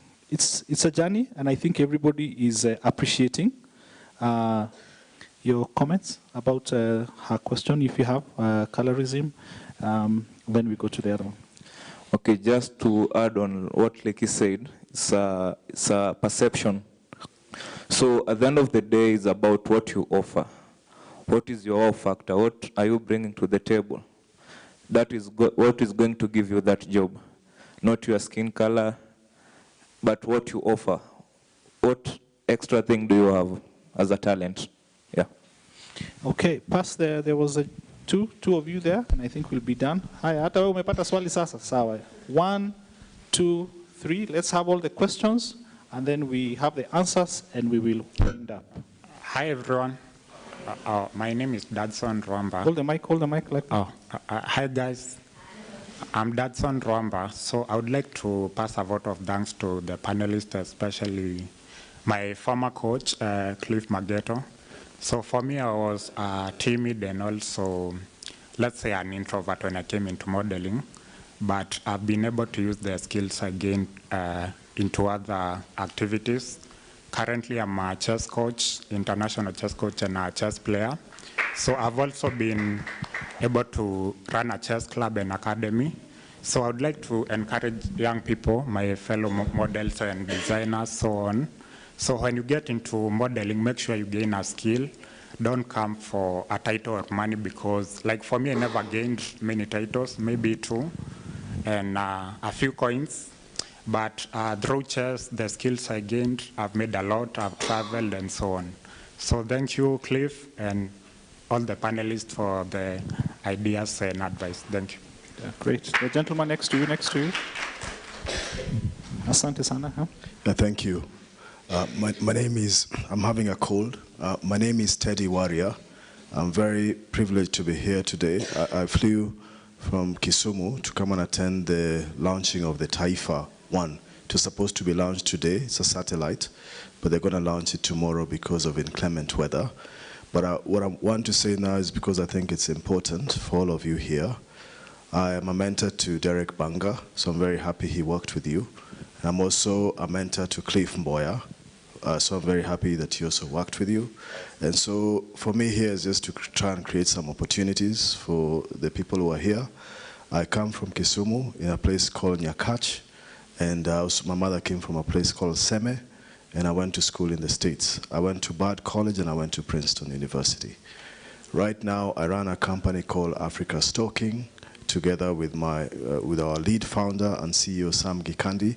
The company is in 23 countries. The name is Africa is Talking. And I've just recently written a book called I Am From, Teddy Warrior. And the theme that was greatly said today were two things. I listened keenly, and I noticed majority of the people here were not taking notes. And Lee and Odera, and they said so many important things. So I put together about 4 pages of notes. So what I'll do with that, I'll try and write a short story or a feature about this event and what I've learned from it, and I hope the young people here will do the same. The lady next to me at least took a lot of notes, and so I applaud you for that, so keep taking notes. And the ladies in front, they talk about 2 very important things. I'm just summarizing for the benefit of the people who are not inside here.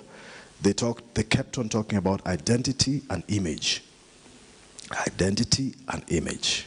That's why the cover of my book is written, I am from Teddy Warrior, who was my father. And I could as well say, I am from Kisumu. And right now, I'll be doing something with the Minister for Sports, Gender, Culture, and Youth in Kisumu. She's called the Honorable Beatrice Adongo. Something called I am Kisumu. And I hope every other city in Kenya will say, I am from Embu, like the lady who's an environmentalist, or I'm from Tharaka Nithi, so that we are all proud of our country. And the gentleman who is, say he trains people photography, please do all you can to let Kenyans take decent photos of themselves and photos that speak about their personal stories. And I hope you'll tell us how you can also train and where we can reach you and find you. So thank you all. And for the wonderful guy from Oppo, I can't remember the name, maybe it's Cliff, but your story deserves to be written, and I hope that you're proud of what you've achieved. So okay. God bless you all. Okay. And know yourself, be true to yourself, and walk on water without splashing. Okay, asante sana. Let's give him a hand. Last question. Hello. My name is Michelle Wamboi. I have done pageantry and high fashion. So is it okay? I'll just say it. I'm a model who has eczema. Eczema is a skin condition. It's a dry skin condition. Mine is a bit chronic, so it has left some marks. Yeah. So it's just quite recently that I've noticed models with skin conditions coming up. Before I started modeling, I couldn't find anyone in this fabulous industry who is putting themselves out there with skin conditions. So it was a problem for me back then to come to the industry. It took me a lot of courage and energy. So my question is, if I want to participate in Miss World Kenya, the qualifications, there's one that says no scars. Well, I have a lot of them. How am I supposed to participate in a wonderful pageant if I have the scars? That has been a limit. Okay, for me, I do it. I will come for the auditions. I don't care whether I'll be allowed or not. I'll show up. But there are models who would really love to know, or rather to be given the go-ahead, or whether they should or they shouldn't. And there was something I was told by someone. For me to go to, maybe I want to participate in Victoria's Secret as a high fashion model, I need to have a crown, or rather a title, so that I could be a brand ambassador. Is that true? Or, yeah. Okay, I think you've mentioned Miss World Kenya. I think I will take that question, and then probably somebody else can answer about being a brand before you get to do these big opportunities like Victoria's Secret and all that. The scars that we talk about in Miss World Kenya are not scars about skin disease or skin conditions. Angela was in the boot camp, the past one. We had a lady that her skin broke out. We as Ashley's modeling agency, we run a beauty section where we have experts who will check your skin and try to treat it. But this particular lady had her skin break out, and she was one of the top contenders. So we actually brought a dermatologist from abroad who come and try to help her skin so that she can be ready, so that we cannot strike her or keep her away because of a skin problem. Unfortunately or not fortunately, she could not recover within the time that we wanted her to recover. But as we speak right now, she has clean, clear, well-maintained skin. And she visited me and she was like, can you imagine my skin just became clear after the tournament, after the contest. So for Miss World, the scars that we're looking for probably are tattoos, panga marks, those kind of things, but not skin conditions. Okay, Liki, do you want to add that as the rest of the panelists? Please, I'll give you 30 seconds for parting shot. I think I'll just add to that secret. If you're here earlier, I'd said there are two different things between pageantry and runway. Sorry about that. They say, as a beauty queen, now the reason why we are talking about Miss World because it's the biggest pageant. One lady that is talked about is Khadija Adams, was Miss World Kenya in 1985. If you Google her name, she was one of the most successful models. They say it's very hard to find a beauty queen making it into New York and stuff. Khadija Adams is one of the only Kenyan models that has made it in Cosmo. Those guys who know fashion well, Cosmo is one of the biggest, if not the biggest, magazine. So it's only Khadija who's done that. So there's no place where they say you must have a title. So runway, advertising and all that doesn't need, like I said, capacity. It's just you and what they're looking for. So thank you. Okay. Asante sana. It's now 9, so we are 1 hour short. Please make your closing remarks so that we can wind up, perhaps from the questions or the comments that have come through. So this was a nice session. I loved it. And I want to tell the lady at the back, I hope, do you do it frequently? Do you do high fashion? Yes. I really hope your makeup artist is gentle on your skin, because I mentioned earlier about skincare routine. It's very important. As a lady or even as a guy, you should have a consistent skincare routine. Drink your water, because before that, you might think your makeup artist is doing makeup wrong. Kumbe, it's you who doesn't have a consistent skincare routine. So it's very important. And I also have classes I do. I'm a beauty coach. I do classes, personal makeup classes individually, where I teach you the nitty-gritties of how do you choose the right foundation, what is your skin tone, what is your skin undertone, right? So that you can be able to know what is your skin type, so that you can be able to know the right products to use. So how can we reach you? Is there a website or socials? I can give you my number and the social media, right? So my number is 0704 383 512. And say it again. Say it yes, again. yes. 0704 383 512. And my social media is Moira Beauty. Moira_beauty. M-O? M-O-I-R-A, then _beauty. So once you send a DM right there, we can talk about whatever you want, if it's personal classes or just being coached on beauty and makeup. Okay, okay. So let's give her a hand finally. Noni? All right. Once again, let me start, of course, we thank God, first of all, for giving us this opportunity and bringing us all together. Thank you, Mr. Nderitu, for bringing us this platform again. Very empowering and very impactful. As I said, we need more of these spaces, you know, for mentorship, to get role models. Thank you to you all for showing up. That is the first step. You show up, and then you network. We've met different people in here. It's about creating your network. Your network is your net worth currently, right now. So let us network. Again, we've met someone who is saying our identity, so I'll leave you with maybe two.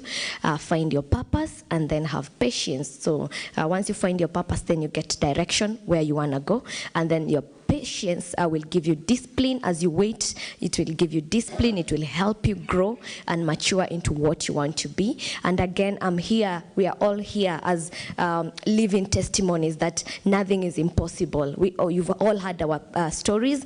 We are coming from different places, all inspiring. So find your story and let it get you where you want to go. And I'll end also by quoting me. It does not matter who you are or where you come from. If you believe in yourself, then you're going to be unstoppable. Thank you. Let's give her a clap.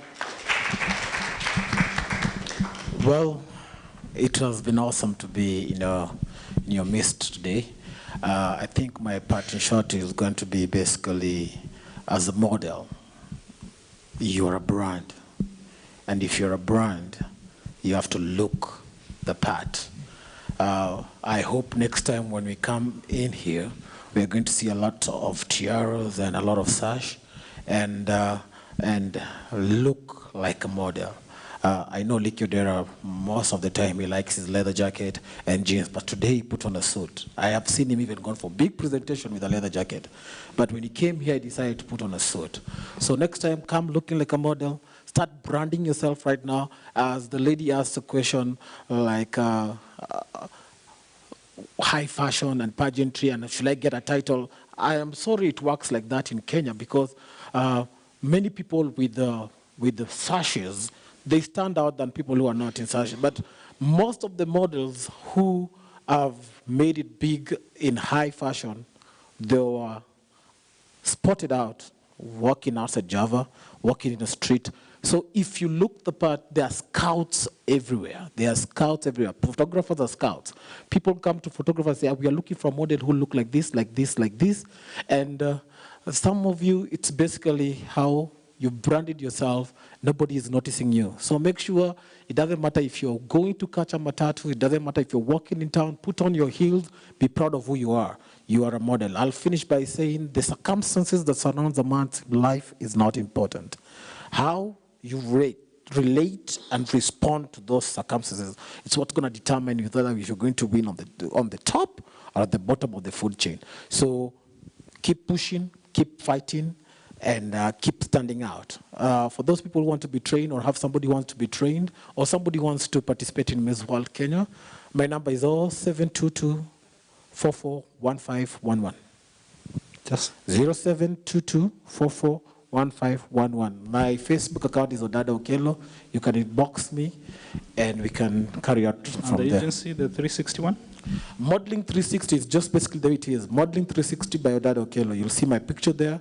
You can actually, there are lessons that I've taught over the years. I've posted there what you're supposed to wear when you're going for auditions, what you're supposed to consider when you're looking for a modeling agency, or your body types and all those things. All those teachings are there. If you want to go and study, you can just go and study. And I think also one thing that he talked about, IP. I think we should just have a session for IP and see how we can drive this industry forward. And let's have a governing body that only talks and cares and listen to the models, not entertainment industry as we call it, particularly for models. So let's give him a clap. Let's give him a clap. Cliff. So for the take home, I would like you to apply the Kaizen. It's a philosophy or kind of concept whereby it says you have to keep improving yourself. Yeah? So you have to improve your circle, you have to improve how you manage your time. You have to keep learning. Be open-minded to learn And at no point should you stop learning. Even today from this session, I've learned something and I have something to take home. So as a model, always be ready to learn. And maybe another challenge I've seen with the models, most models, you want something but you're not ready for it. You want to contest for maybe Mr. World Kenya, but you're waiting for that audition for you to start getting ready, for you to start going to the gym. You have to be ready every time. If someone needs a model at 3 a.m. in the 3 a.m., and someone says, I need Cliff, you should be ready. The big challenge I see is because most of the time I work with casting agents. A casting agent will say, I need this kind of model. And in my mind, I know this girl fits this role. But when I tell you maybe to send your portfolio, it's when you want to go run to the studio to take those pictures. Okay. So that's a very bad habit, and I challenge you to always be ready. Thank you. Yeah. Thank you. So let's give him a hand. Let's give him a hand. So I think that's it. In closing, I want to say that as Karakana Initiative, our work is to help especially young people to have thriving careers. You can have a kawaida career and you can have a thriving career where you're having impact, you're happy, and you're making good money to sustain yourself and the people around you, and you know that what you're doing is your purpose. Okay? So this event and many that we do, we always do collaborations. Unless they surprise me, there is nobody here I have sent M-Pesa for fare. There is nobody here who has asked me to send them anything. But I believe that we all have a shared value system that what we offer here is supposed to help someone. And I'm saying this because the gentleman from Africa's Talking, I think I know your website. It has crossed my timeline several times. We love collaborating with people. So I want to request all of us at different levels, and Liki, we have talked about this. I personally was in the founding team of the Photographers Association of Kenya in 2011, okay? So there's one thing I tell people, you have to do. And if you guys have spoken about an association, why don't we just say that this idea gets born here? I don't know if other people have registered those funny ones. Perhaps this idea can be born here. And register an association that some of you may understand. Hakuna mtu atakuja hapa aseme ati hii association ni ya Cliff, ama ni yako, ama ni ya nani. Sindio? It will be all inclusive and it is for the common good. That is a seed I'm planting in the minds of all of us. That's one. Two, you've talked about the Kisumu event or activity. I hope I got it right. And as Karakana, and I'm sure anybody else, big, small, who would want to plug in Liki, and I'm sure you also have some friends at the county back in Kisumu, we will find ways that we can work together. On 25th, we will be back here with a few more professionals who support the modeling world. We are likely to have somebody very senior who's in fashion design. We're likely to have somebody in other supporting roles, somebody who's also a trailblazer in modeling like them, and two other professionals, maybe photographers. So we invite you to show up again on 25th. If you're not able to make it, follow online. If you have friends who you think they need to be in this room, please come with them. And I think I also want to promise someone, Liki pale nje tutaweka a photo booth. Models mkuje pia mpigwe picha. And we will share them with you, by the way. Okay, we'll just send you a Google Drive link and enjoy the pictures. Because if you'll come with your sashes and, I mean, we'll just take you good pictures. I'm saying that also as a photographer. I think pictures are a good experience. They also make fun times. Come with your friends, take pictures. It'll be a good thing. In closing, I want to thank just a few names. I can see who's Wanjo's Entertainment, David Charles on YouTube, and Francie, and others who've been following. Asanteni sana. And those who are following us on YouTube, tumeshukuru, we are grateful. I also want to thank all of you panelists for taking your time I know you're busy. There are other things you could have been doing. I believe this is not for nothing. And it is noble that you can give your time, your mind, your thinking, your everything to come and share with these people. Definitely the hand that gives is more blessed than even one that receives. But definitely even the one that receives is blessed. Asanteni sana. Everybody, this is Kenya Cultural Center. They always give us the space to do our activities as Karakana. We are very grateful for that. And even all of you in the audience for showing up. Asanteni sana. I think I also want to thank the team from our office, Dan, Mavo, Newton, Dennis, ZP on the live stream there, and we have Faith and Michelle who are going to give you some juice and snacks, little biscuits as you interact with each other, aponje. And everybody, I hope I have appreciated all of you. Those of you who have won beauty pageants, na hamkuja na nini, hata nyinyi tuna appreciate sana. And I believe your career, your future is you to conquer it. I think that is going to be very, very important. So unless there is something else, I think I will stop at that. Asanteni sana. Hope to see you on 25th. Even those of you who are following us online, we hope to see you again on 25th. Let's give one final clap and we can have some refreshments. There's a hand up there. One hand. There is one. Okay, was there? Okay, this one must be on fire. Burning question. No, it's not a question, it's a suggestion. We are closing the meeting without a prayer. Oh, you want to? Do you want to lead the prayer? Yes. Okay, let's stand for a prayer. Please, let's stand. Yes, Licky, you want to say something?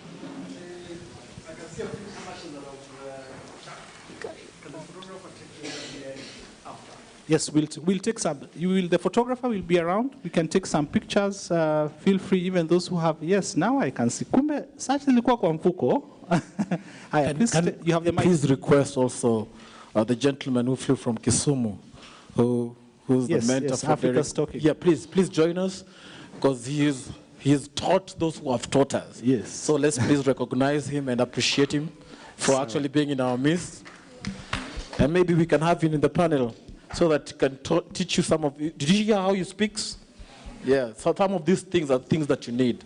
So if he taught those who taught us, then, and he's in our midst, then it's good that you can actually contact him after this and find out how you can be mentored in those kind of areas of public speaking and all that. So let's have the prayer then. Where's Newton?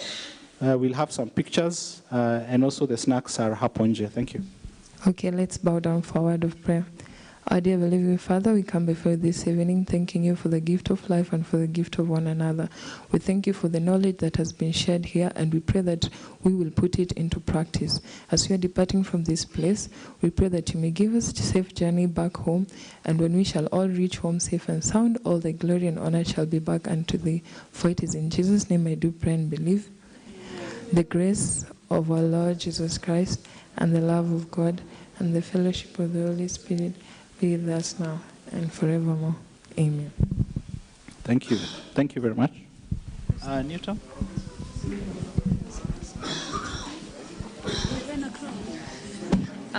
Oh, bad dude.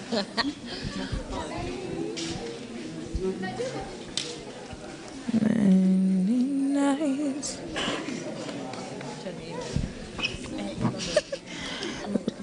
One, two, three. Many nights we prayed, we know hope anyone going. We were moving mountains long before we knew we could. Although we're not afraid, we know that there's much to share.